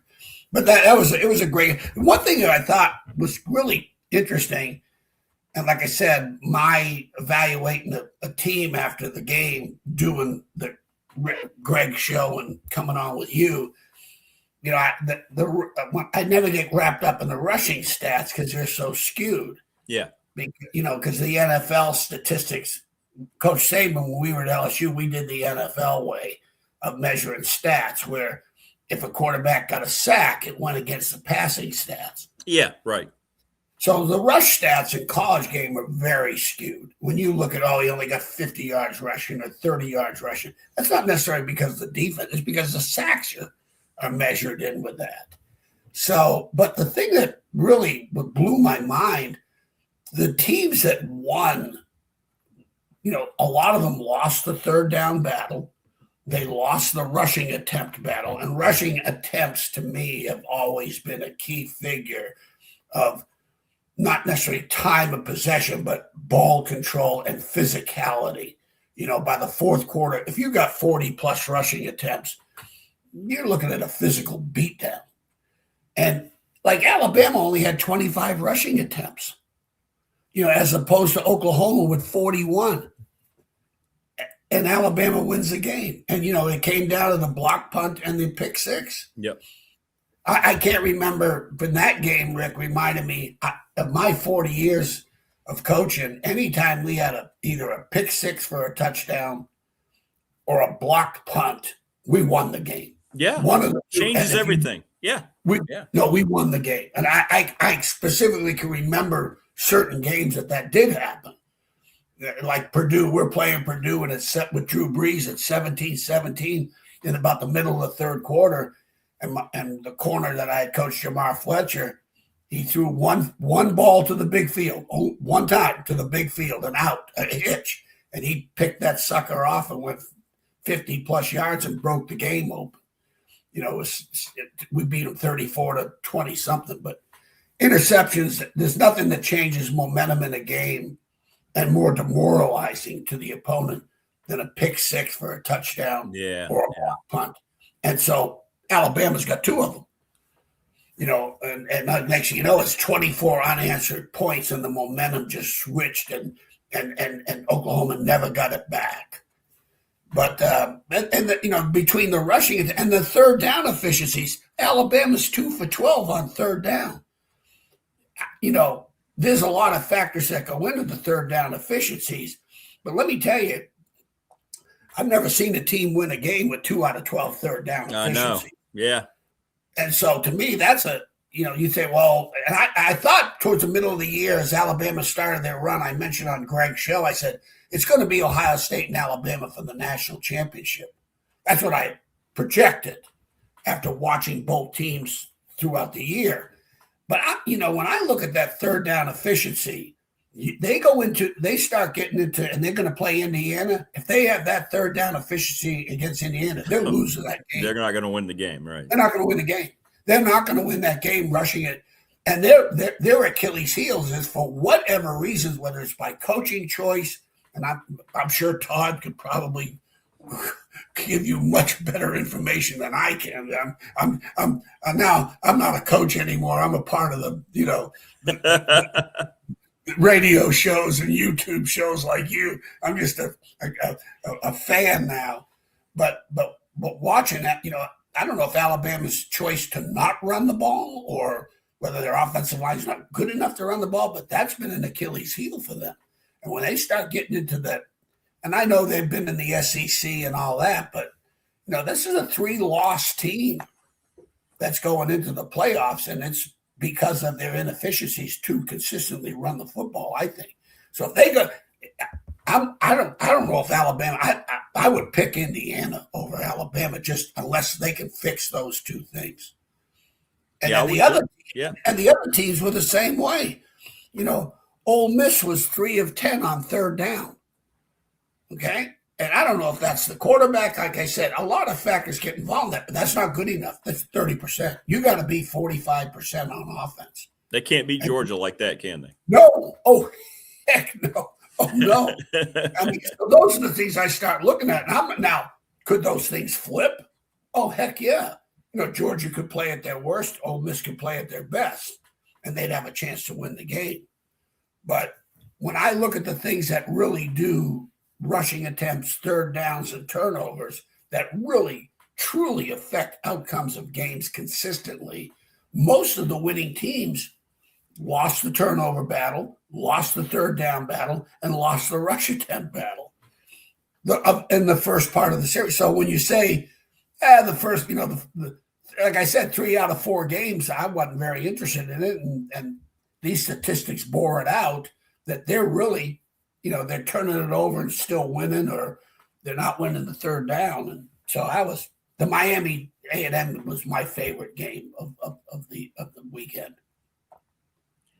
So we had Tulane and JMU. Neither one really were ever in those games, and everybody's pounding that drum even louder today that those schools should not get a chance going forward. How did you see that, and do you agree with that line of thinking? I mean, JMU did a lot of things offensively very well. They were over 500 yards, but they had no answer on defense. That's got to be so frustrating for any defense, no matter what level you play, to be able to go out there and know you're never going to stop the team you're playing unless you're able to get a turnover, unless they hurt themselves. Yeah, you scored 34 points in the first half. You take the first five times Oregon touches the ball, they're scoring. Yeah. But then, for JMU's credit, they came back and put 24 points, 28. Yeah, 28. Second half. Yeah. So, that was a very admirable effort, and that didn't surprise me. But then again, is Oregon strong enough defensively to carry through to the last one? So that's another team that, I think JMU exposed them a little bit because, Rick, when it's all said and done, the argument of group of five and power four comes down to one position or two positions, one offensive lineman. It's not even close. And here's the thing, when you're in the group of five, if you're in the Sun Belt, and I've coached in the Sun Belt, I've coached in the MAC, and like even at Marshall, we had Byron Leftwich at Marshall, and our offensive line was average compared to Miami of Ohio. Toledo they were like a power four offensive line back in that early 2000s. They were 6'6", 6'5", 2'3", 300 plus pounds. Right. Our offensive line was that, but we had Byron Leftwich, so we can go 10-1 and beat Louisville in the GMAC Bowl and beat their butt. We had Byron Leftwich. Yeah. So if you're in the group of five and you got a great quarterback, you can make an average offensive line become good enough. But then now you start playing big boy football, I don't care. Your offensive line, it's not fair. That's not a fair fight.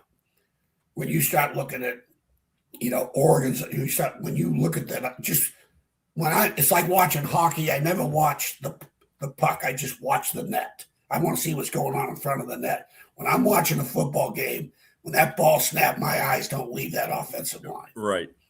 Okay. I'm focused on the fronts and who's winning those battles and things of that nature. So I do think Notre Dame or Texas or BYU or Vanderbilt should have been in the tournament. I do believe that. They are better football teams.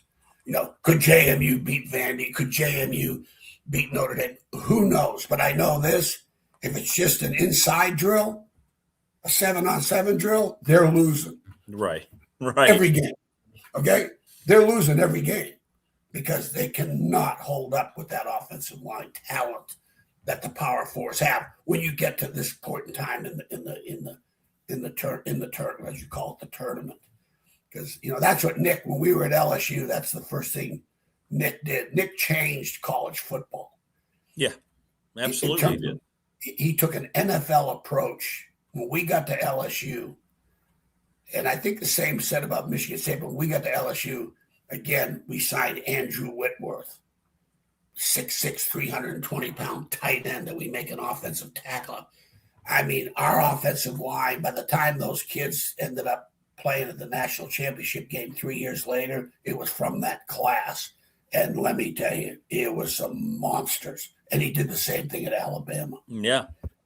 So that's when they talk about the group of five, the percentages, this is not St. Mary's playing Carolina and you have a chance to win the game. Right. And you're not going to get it in college football. So, me, I just believe after a while the group of five has to have their own national championship. And I think that'd be fair for the players and fair for the coaches and best. I really do believe that. Why not? ESPN's looking for content. Get the group of five to have their playoffs, and it used to be, remember, 1A, 1AA, and then the Division III schools. Well, okay, let's go now. Power 4, they got a national championship. Group of 5 has a national championship. 1 AA, and it'll satisfy the NCAA because now everyone gets a trophy. Okay. Here's the thing about it, Rick, too, that I hate about the championship games. Back in the day, which I always felt was good, you could end your season with a win, which is huge, going to the bowls. Whether it's Virginia Tech or UVA, and all of a sudden you're in the Citrus Bowl or you're in the Peach Bowl and you win a game, and boy, you talk about going into the off season with a positive attitude. You've won at least 8 or more games, and you're finishing your year with a win. Now, if you're in the Power 4, okay, before it's over with, if you are a champion or top in your conference, you're going to end your season with a loss. Yeah. Okay. That's right. So there's only one winner. There's only one. Yeah. And let me tell you what, it could go both ways. The loss could catapult you into a great off season with the motivations. The win could catapult your season with a relief type syndrome and satisfied. As champions very rarely repeat, as even in the Super Bowl with the NFL. So that's the only thing that I've always felt that, you talk about professional NFL attitude towards college football. Your Power 4, you're ending your season in a loss after the championship games. Yeah, that's true. And what was wrong with everybody saying we're number one? Back when they voted for it, what was wrong with someone, whether it's Southern Cal or Notre Dame or whatever, and hey, we're number one. Okay? We're number one. Yeah. So, I always thought that's really diminished college footballs to a point.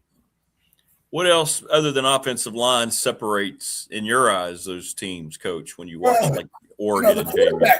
It's interesting. You look at JMU's quarterback, and JMU, he'll be taking quite a few players to UCLA unless they don't want to go to California because the NIL and the taxes. That's true. Don't forget, you want to play in the South in the NIL because you want to play in Florida or Alabama. Yeah. You don't want to be in California or New York paying your taxes, But the quarterback's position also, and D-line also another area. Those things are it's night and day, not even close. But the quarterback's position, I will say, you look at JMU, you look at Tulane, there's some Power 4 teams would love to have those 2 quarterbacks. I know. You can plug them in behind those offensive lines you're talking about and those other skill players, and they're going to fit in very nicely. Yep. Exactly. I mean, you look at some of these guys. I mean, you look at Carson, the Beck kid, he just blows my mind. His record, it's hard to bet against his record.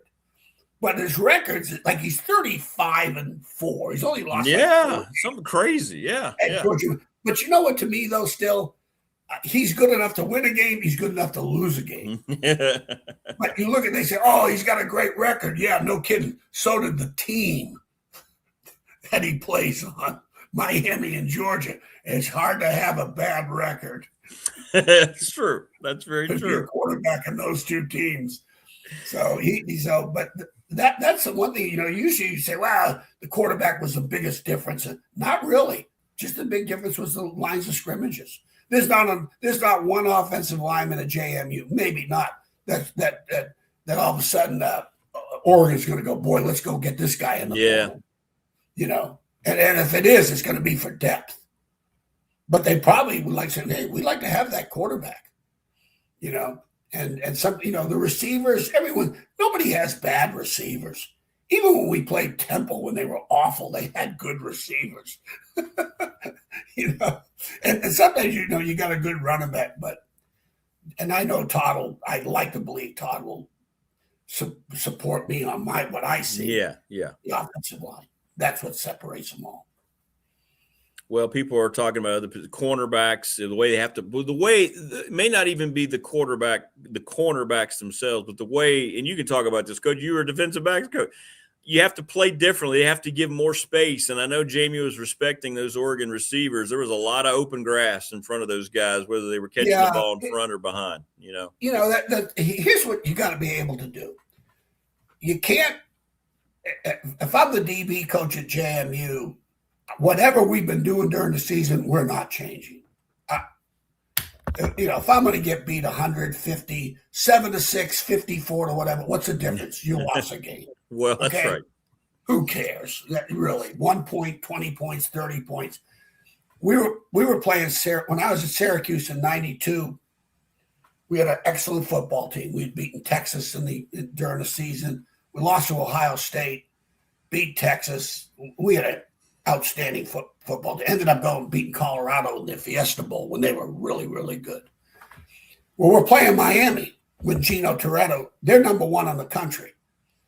And we're playing Miami, and Paul Pasqualoni is out. I was a big man guy, especially on third down, especially on the third down of mediums, because it's always you got to make decisions, and your decisions is you either affect the quarterback with a rush or affect receivers with disruptions, and because you got to take the timing away from them. As you say, if a quarterback goes back to his spot, receiver goes to his spot. They're so good, especially today, they're blindfolded and it's completions. So you got to do one of the two things to get a disruption. And if you got a great 4-man rush or a 5-man pressure, great. Maybe you got to create that with the 6-man pressures and attacking the protections. Right. Okay. But either way, so we're going to go play Miami, and they got great wideouts, great speed, great wideouts. Their offensive line, Cristobal was a offensive guard or a tackle, as a matter of fact, on the team. And they were okay. Their offensive line they had such great skilled people. That was one of their deficiencies, was their O-line. And this during the Big East days. So Paul Pasqualoni comes to me, he goes, hey, we're not playing press coverage against these guys. And we've been pressing most of the year. And I had a corner named Dwayne Josephs, who was played in the NFL for 3 or 4 years. Not very fast, 4'6" kid. But I said, Paul, if we tell these kids we're not pressing, this game's lost before it begins. We can't tell them that. We've got to do what we do. And we do this well enough. And we went in and we lost to them 16-14. It was a hell of a game. We held them to the lowest yards of total offense, and we beat them. They won the game, and they ended up playing Alabama in that national championship game. That Alabama ended up beating them. But so if you're at JM, you got to go in and do it. Now, if that's what they've done all year, play off and give what we call free access on throws. Boy, let me tell you, you better have a great rush. Because if you got an average corner and a really, really good wideout, you want to press this guy. Because every year in the season, every wide receiver coach that I've ever, and there's been a lot of them because I've had different jobs, the first thing they want to know, when are you putting press coverage in? When are you putting press in? And why do they ask that? Because they got to work now. Yeah. All of a sudden, the talent gets a little diminished because now it's about technique. They got to get off it. I don't care how bad the corner is. They have to have a plan to get off that, because it's all about the first 5 yards in the down. It's not your talent. We always would sell to the DBs. It's not your talent versus his in the first 5 yards of the down. It's your technique versus his technique. And you got to win that first 5 yards of the down. And there's only 2 passes that you're going to earn your scholarship on playing press coverage, and only 2, fades and slants. One of 3 things are either broken up, incomplete, or interfered with, because it's only a 10-yard game. Who cares? Right. Who cares? It's like basketball, Rick. Let's see how they're going to call this game. And you be aggressive. Don't be foolish. Out technique them, because it's all about your eyes and your feet.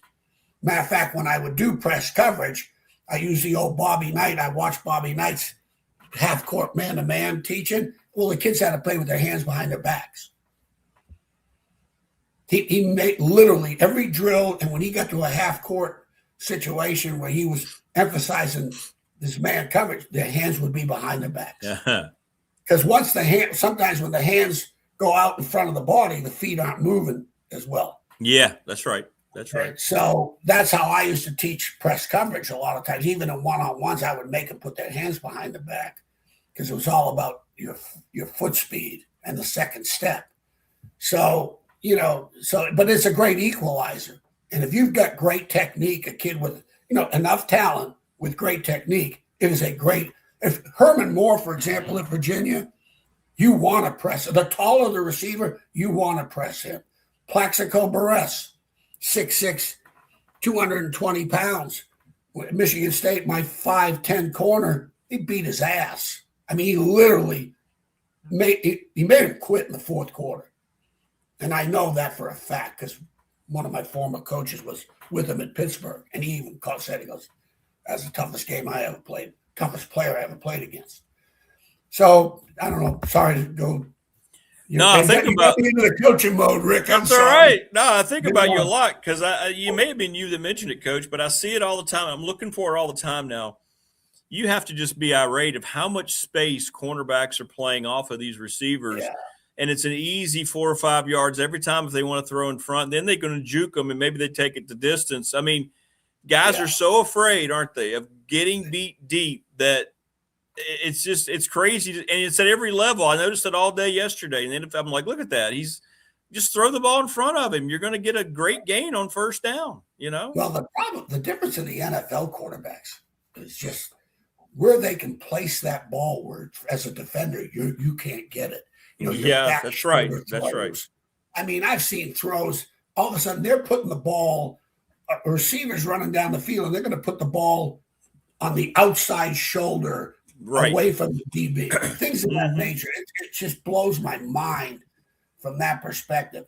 But you know what the key to a good DB play, Rick, is it's about because they're going to catch the ball. I mean, if you're going to play off, they're going to catch the ball. So the most important stat I would keep was yards after the catch. If you hold people to 3 yards or less yards after the catch, I don't care what they do. They don't give points for catching the ball. Okay? It doesn't count till it crosses the last strike.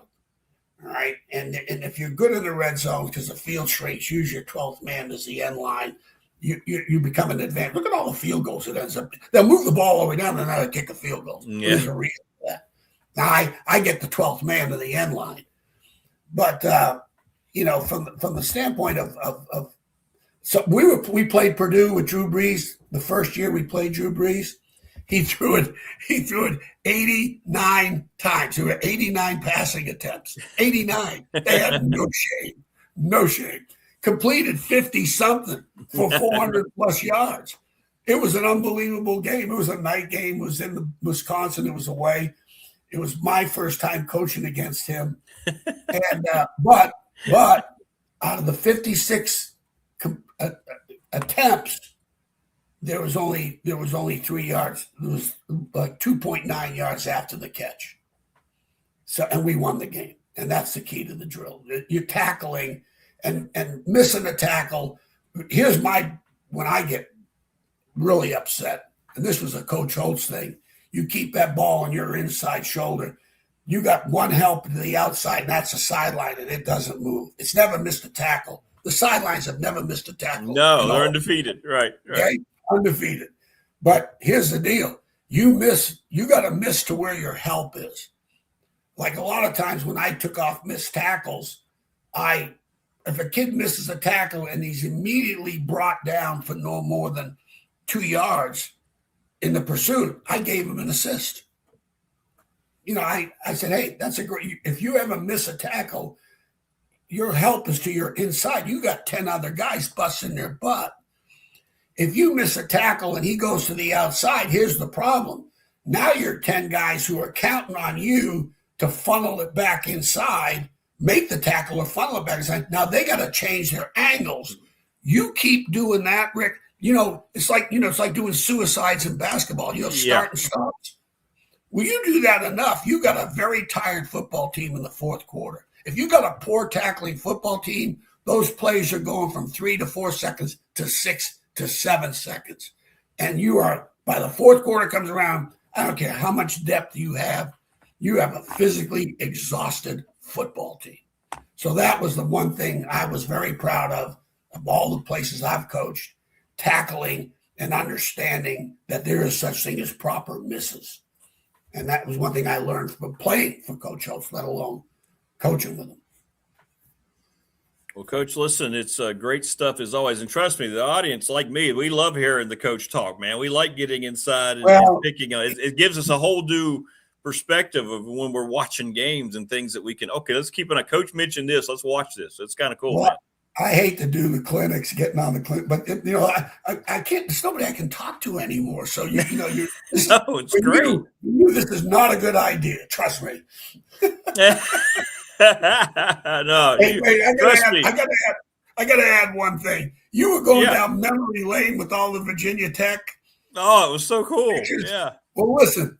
I grew up with that. Because I started my coaching career in '73. That's when I started at William & Mary, and having played at William & Mary, playing against Virginia Tech.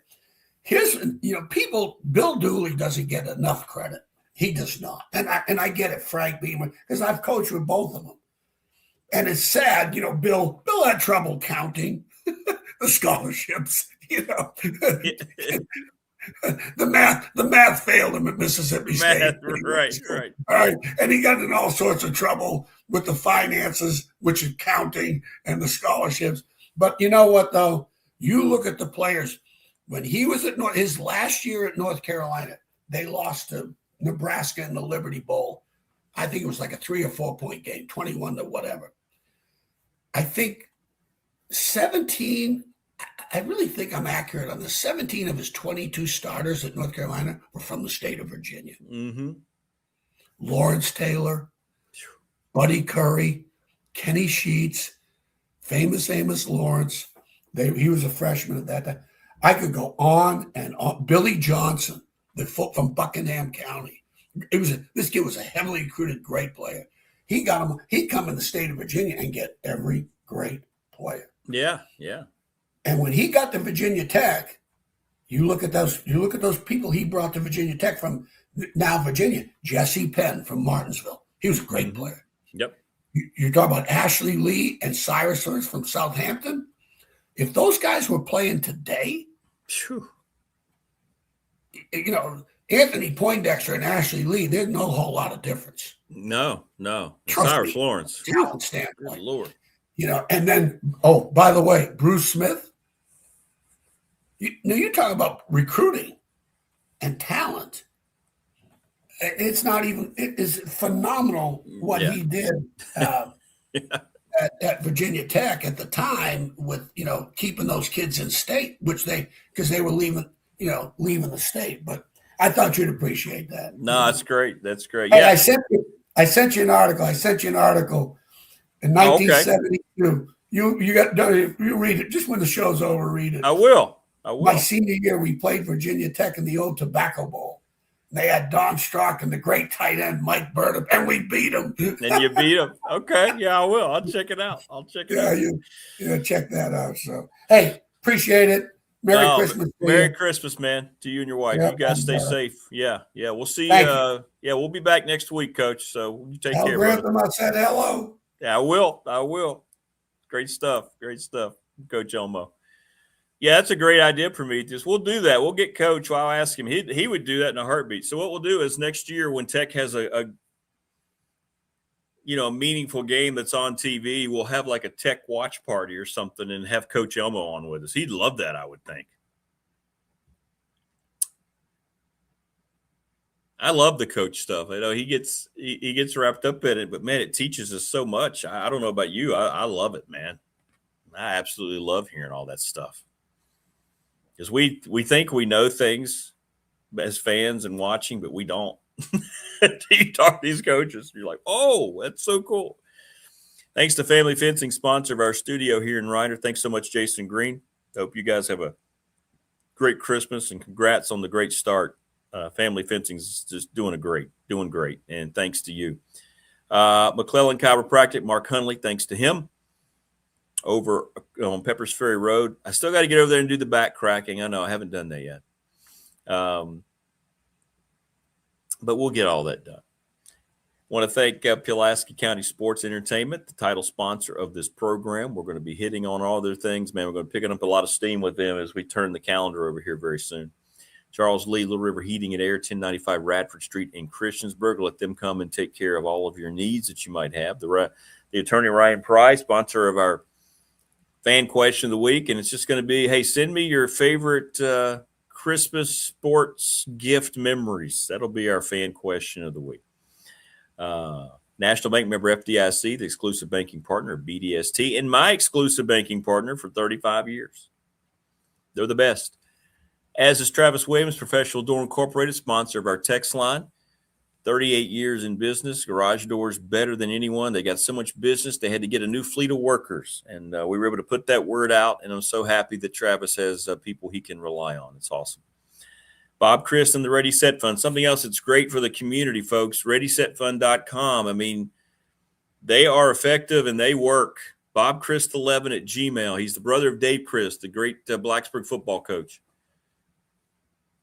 They want to help you, and just go to Floyd County and ask them about the fact they raised $4,000. Their goal was like $2,000. They raised $4,000 in 5 days, thanks to the Ready Set Fund. They're the best. Thanks to Harvey's Gym in Radford. Go buy your next vehicle from Brad Harvey. Great service department as well. Top Shelf Apparel. Brandon, thank you. 4377 Lee Highway. He, of course, created our T-shirts. Thanks, everybody in the Montgomery County Chamber of Commerce. Very proud to be part of that. James Lawson, Mobile Home Supply, 381-8011 in the NRB Super Bowl business for 25 years. Give Amanda a call over there. Yeah, exactly. Coach tells us what we're not seeing when we think we're seeing it. But then you see these coaches and they tell you things and you start watching for it. Like our next guest who teaches me each and every game. He is Todd Grantham, old number 53, who beat the hell out of me for a couple of years, or at least 1 year. What's going on, brother? How are you? Not much, man. How you doing? Merry Christmas to you. Merry Christmas to you, man. You guys all ready? Y'all settled in now for Christmas? I'm ready. I'm ready, man. You know, it's always I don't always get the holidays. You know,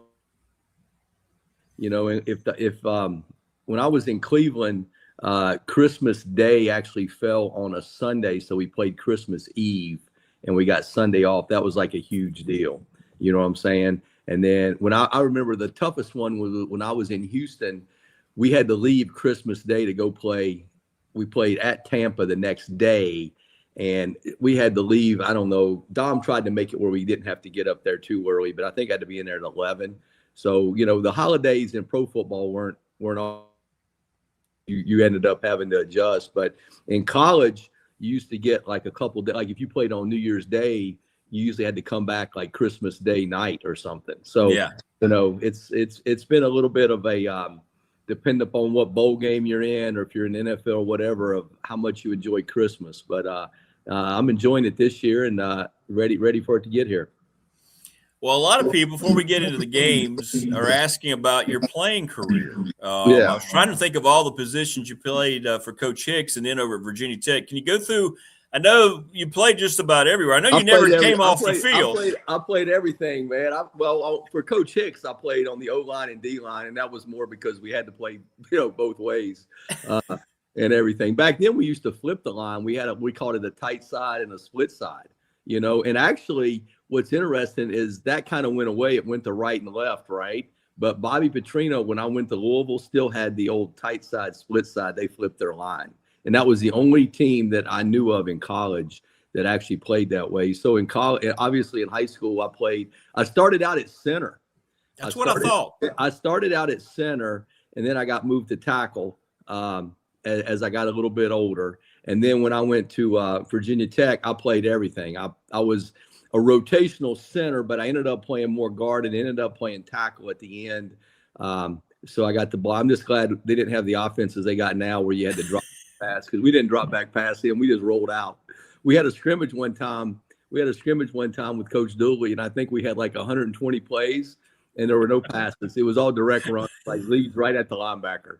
It was, yeah, like they would take you. They would take you to the human resources department now if you did that with NIL and everything. They'd be like, plays direct runs. So yeah, a little bit different. Do you think today? Well, I know they don't allow it. The hamburger drills that we went through at Pulaski County High School, they taught you a lot about yourselves, but that's kind of been ruled out, hasn't it? So that you got to change the name of it. It as Oklahoma hamburger drill, but you can call it block protection. So you just got to change the rule, and everything now. It's like being a teacher. You got to give a description of what the drill entails and why you're doing it relative to development of a player. You know what I'm saying? So we still kind of do it in a one-on-one or a 2-on-2 type. You just got to have a description name of it. Having some trouble with Todd's connection today. I think we're okay now. Yeah. Hey, somebody's asking, do you remember the toughest guy you went up against to block, whether high school or college? Yeah, that was Perry at Clemson. He was a pretty good player when we played against Michael Dean Perry. Dean, there you go. He was pretty good. He was smart though, man. I got him at one time. So back then we ran a toss play. Of course, we were man blocks. I had to block down, and he crossed my face, whacked me. Well, he heard the call. He heard the call and knew what the call meant. We made a tug call, and I'm like, all right, man, okay, I'll get you. So anyway, I had to cut him off because the play was going the other way. So I made a dummy call, and he thought we were running the same place. He came out, and I cut his ass. So I got him back. You know what I'm saying? So I had to use the old noggin a little bit, man, because I couldn't block the guy with the ability thing. So he went, yeah, you got me on that one. So that was probably the best player. And when I played against Miami, I can't remember but the ends, Stubblefield was one guy that Miami had blocking those guys coming off the edge. I'm just glad we didn't throw it like 80 sometimes like Phil was talking about, like Drew Brees. That would have been a tough day. So we ended up running the ball so that, they don't like those runs as much as they like rushing the passer. So I had to block Stubblefield. So he was pretty good too. People are asking, Michael Dean was William the Refrigerator Perry's brother. There's two different dudes. Yeah, that wasn't right. The Fridge. Yeah, that's right. Fridge, and then Michael Dean was his brother. He was a little Fridge. You had big Fridge and little Fridge. Yeah. Well, what were some of your takes on the games as we went through them? You and I were, Oklahoma's got this massive lead, and all of a sudden mistakes happen, and here comes Alabama. Yeah, I think that, one, you had two games that were pretty close talent-wise. Okay, with Oklahoma and Alabama, and then the Miami Texas A&M game, and then there's a lot of different ways to win games. So if you look at the Alabama Oklahoma game, explosive plays and turnovers create a lot of issues. Meaning, they dropped the punt. Well, that's like a turnover. Okay, it is a turnover with good field position, and then you throw the pick six. Well, those things, if you look at big games, your ability to create explosive plays and turnovers are much more important than how much you run the ball, what you do on third down. They're just you have to have so much more success. Like you got to have, like if you drive the ball, you got to convert 3 third downs just to get points. Well, if you get a pick six, you already got one. But when you look at the Oklahoma-Alabama game, the turnovers, the fourth down drop and the pick six, because Bama really didn't run the ball well. The only thing with Bama's run game is their RPOs are really good. So those go in there as passes, but they're really an extension of their run game. You know what I'm saying? So like, even though they're running the ball based upon the coverage or the look, they will throw the ball. So, Bama's got some pretty good RPOs, which are an extension of their run game. But in that game, it was really just a product of Bama played really good defense, and they created the turnovers. And Oklahoma's offensively, they struggle too. They're not going to have a, they're not going to be able to come back or go win it in the fourth quarter. So that was out. It was really a defensive game, which was good to watch. But at the end of the day, the special teams really let A&M down. They missed a field goal, and then it still got down to explosive plays in that game because Miami returned that one punt return all the way down in like points. And then at the end of the game, when the score is close there, they busted that one run up the sidelines and it was another explosive play. So same thing, special teams or lack of special teams play, explosive plays in the special teams game or special teams. And, Miami had the one run. A&M's quarterback did not play very well. I mean, if you look at him, he's when he plays defenses that don't have good front guys, he can kind of make that. He can make guys miss. He can create some space with his legs. He can run and do those kind of things. If you look at the teams that he's played where he's faced good rushers, guys that can rush or collapse the pocket and do those kind of things, he really kind of struggles. So that'll be something I'm sure they'll work on with him in the offseason. But really, both of them came down to a play or two, and they were pretty close. And at the end of the day, it gets down to explosive plays and turnovers. I mean, it's just hard to overcome those when the teams are even. National Football League, that if you were +1 in the turnover margin, because in NFL, your teams are always equal. You know what I'm saying? Or it's close. Either there's parity. And if you were +1, you won like 88% of your games. So that always always made it as +1, because the mindset needed to be, if they get a turnover, we got to get 2. If they get 2, we got to get 3, rather than saying go get 3 turnovers. Well, hey, when I'm Florida and Georgia, we turned the ball over 5 times. And I was at Georgia. Well, we got 6, so we won the game. So I think you got to go that route. And then in the other games, it's just a mismatch. I mean, when you kept telling me, you said, Rick, they're not going to be close. They're not going to be close. Here's why is it's kind of like waterfront property. There's only so much of it, right? Well, there's only so many big people in the world, okay? And most of those big people are going to play at these elite schools, all right? And if they're at a lower level than that, what they're going to do is they're going to go there for a year, play, and they're going to go in the portal. So your ability to have guys that can play with those guys pre-portal was pretty low percentage. Well, now that you have the portal, there is no percentage. I mean, it's just going to happen. And, like if you just take they score 14 straight points, and they could run the ball at will on Tulane. And truthfully, that opened up their play action passes down the field, and they were able to create some explosive plays like that. And really, they kind of took the gas off. I mean, they started just trying to shrink the game, because once you get into the playoffs, it's different. Meaning it's all about winning the game, kind of like in pro football. You know what I'm saying? So they kind of took the gas off. And then in the other game, it's 34-3, and the game's over. Just the speed. And the other thing that showed up in the Oregon game is I think Oregon's good up front, as well as, the other teams that we're talking about. But Oregon's speed, their ability to get to, Oregon, JMU's trying to do these pressures and all this. But at the end of the day, the quarterback's, I'm going to throw it in the flat. And when he throws it in the flat, the guy catches the ball. He's got a couple blockers. It's like a perimeter run, and the guy's out the gate. You know what I'm saying? So if you went back and just looked at the ball's in the flat, get it to your skill guys in space in that game, it was 34-3. And here's what's interesting about that. I hear they got 500 yards on them and all that. Well, they got 100 yards in the last 3 minutes of the game because they went down and scored on the last drive. If you watch, Oregon took their starters out on defense, okay? And it tells you, and here's why you do that, though. And I've done this because I had this happen to me. So when I'm at Mississippi State, we're playing UMass, okay? And we have to play Alabama the next week. So you know how the players are. So we're winning the game 21-7 in the third quarter, okay? So it's one of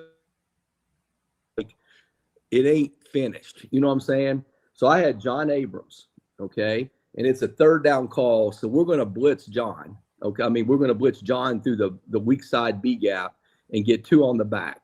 Well, the quarterback doesn't even see John. At least if that guy would have done a better job of recognizing we were blitzing, it would have helped us. Well, he didn't even see John. And the guy sees him at the very end, and he like flinches and drops down. Well, they get John for targeting. Okay. So the issue with targeting in college is you're out for 4 quarters. Yeah. So that means I didn't have him for the first 2 quarters of the Alabama game. So from that day on, anytime we played, like when I'm at Florida, we're playing South Florida, and we're up, I think it was, 31-3 at halftime.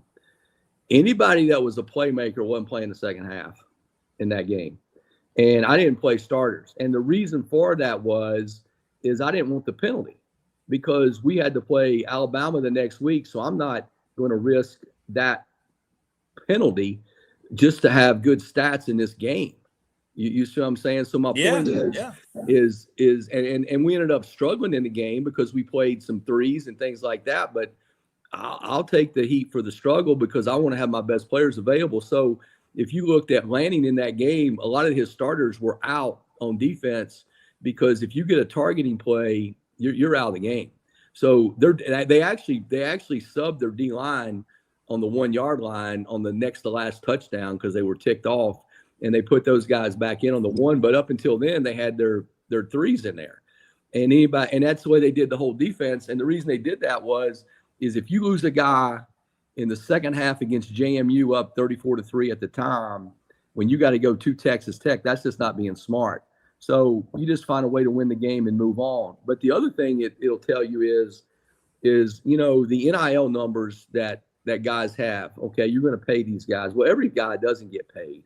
Okay, so you're going to pay your starters, and then you're going to pay your quality backups. But once you get beyond that, because you got 100 scholarships, you're going to be looking for guys. So at the end of the day, when it was 34-3 and they start pulling guys, other than the size of the front guys, the difference is not a lot. I mean, and truthfully, JMU may have better players at that point in the game because, truthfully, they're getting paid the same. Yeah. You know what I'm saying?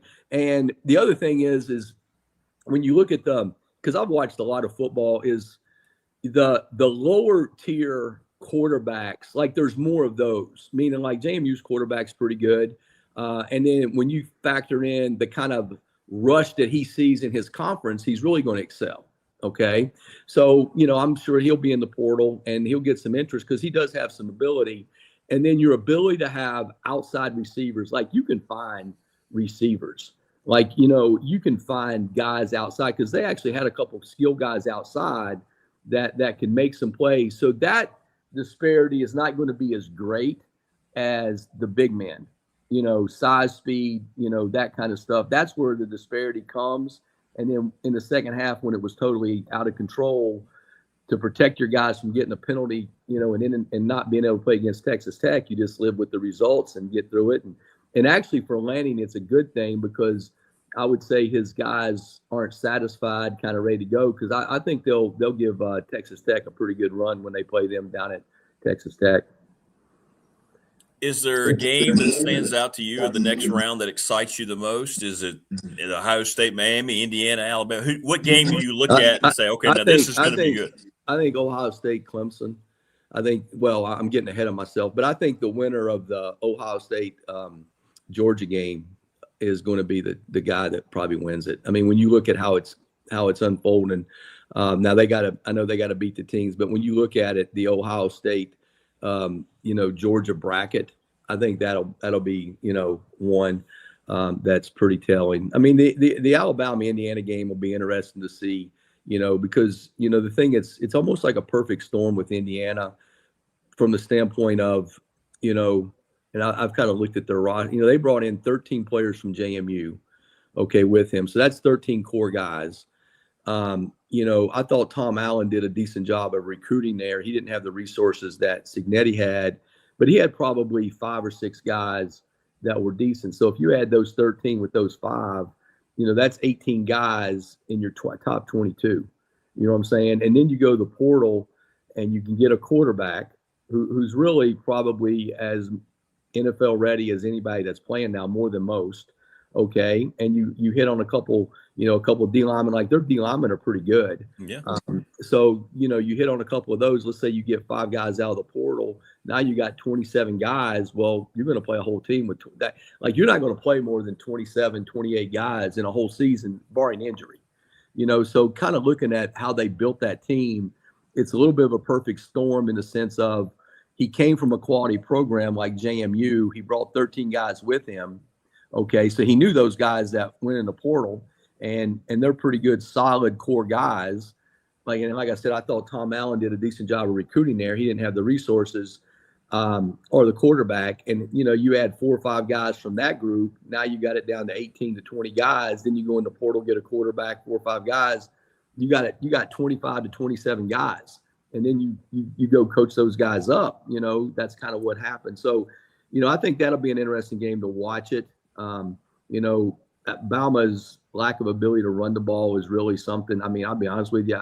They might as well just forget. The only thing about their run game is the RPOs. It's a pretty good RPO system, but their inconsistency and ability to run the ball is pretty mind-boggling from the standpoint of knowing the emphasis that Nick put on offensive linemen when I was there, and just knowing what he emphasizes. Big people move people. You know what I mean? And DeBoer has only been there. This is only his second year. So it's not like those guys left the program.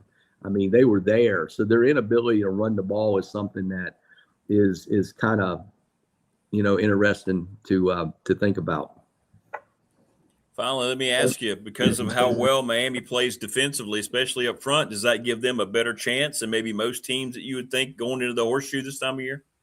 Yeah, I think that Miami, I think their defense is really good.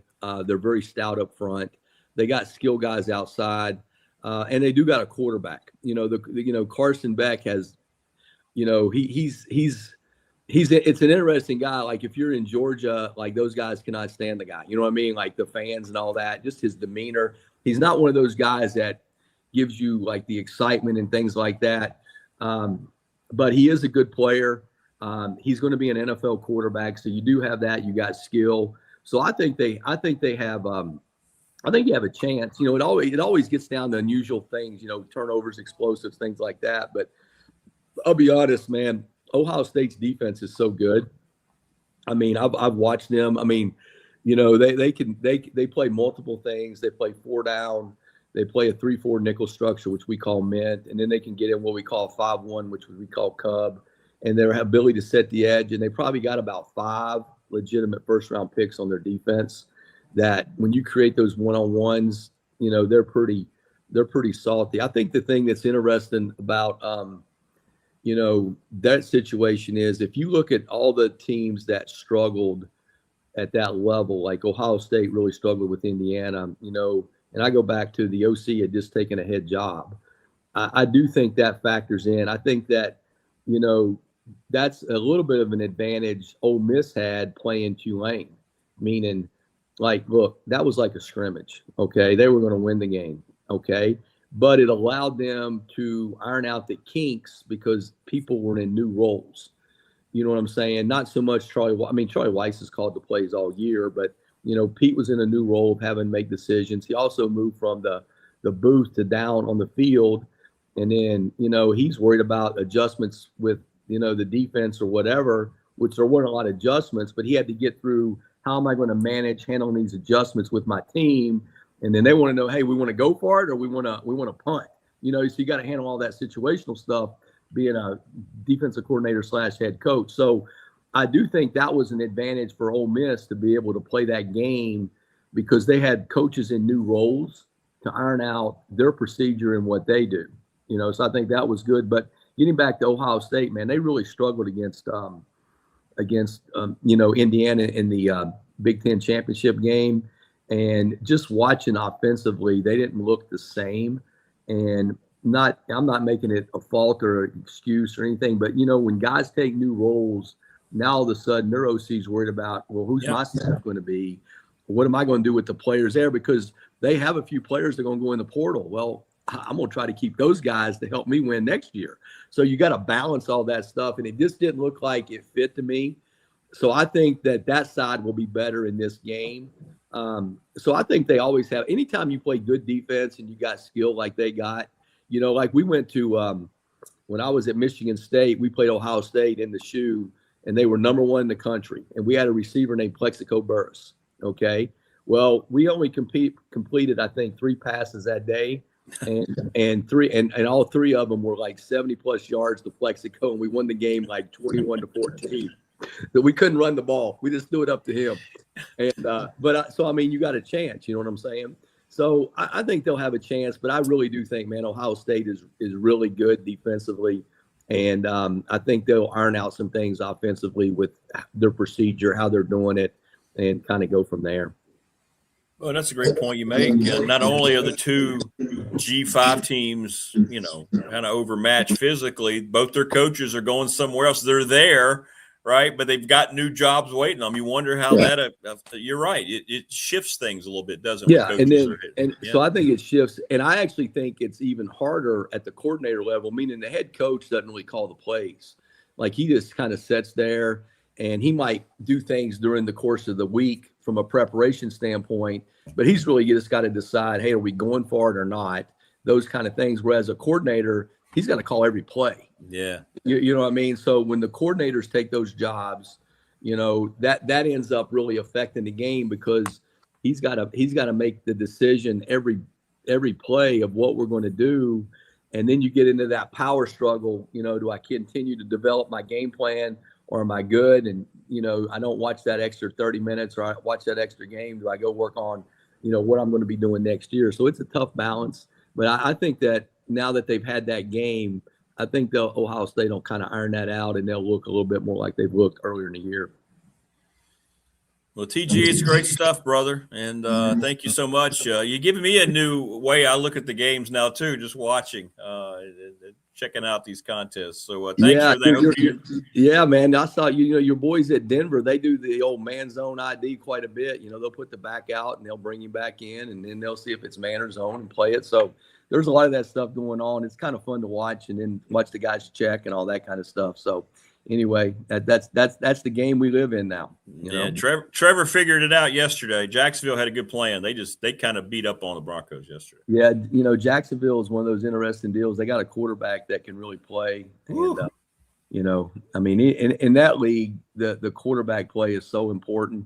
I mean, if you don't have a quarterback, you got single-digit chance of winning. It just what all you have to do is, like I think I told you, we used to do all these studies when I was in pro football of, like, how do you get into playoffs?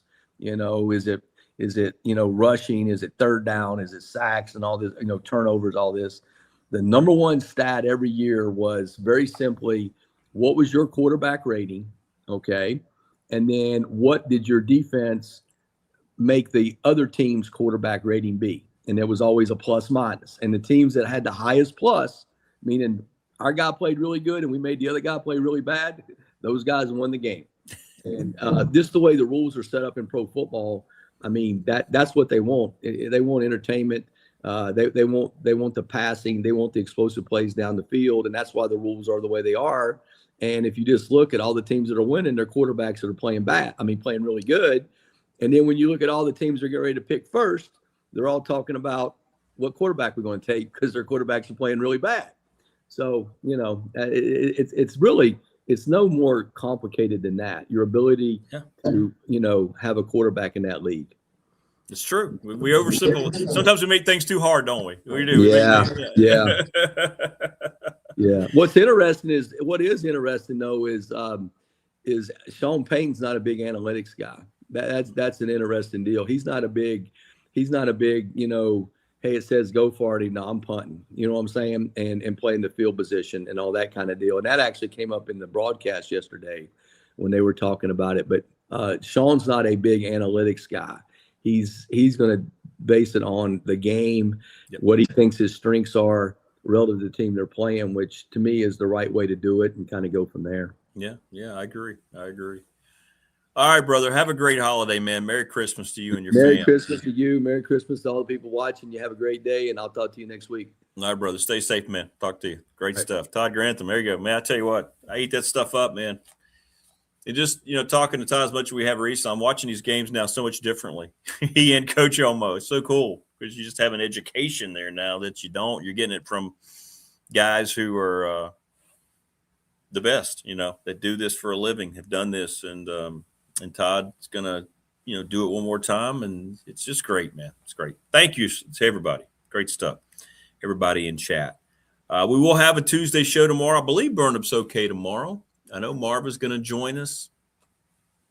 David Smith. We'll see how things develop. I understand people are traveling for the holiday, and we'll find out for sure what's going on. But tomorrow will be our final show. We're going to break a couple days for Christmas, on Christmas Eve and Christmas Day, and we'll be back on Friday. So thanks to everybody. And again, please subscribe to the channel. That would be awesome. If you want a T-shirt, hit me up. $20 here locally, and $30 if you need them shipped. But thanks to everybody, and thanks to our guests today, Coach Elmo and Coach Grantham. If you're like me, man, and you're football junkie and you just want to expand your education, I love listening to those guys. It's so helpful. It's really cool. It does open up a whole world of how things go when you're watching a game. It does. I mean, I'm sitting there watching, and every time I'm thinking about Coach Elmo talking about press coverage, Why aren't teams using more press coverage? Don't give them 7 yards. What are we doing?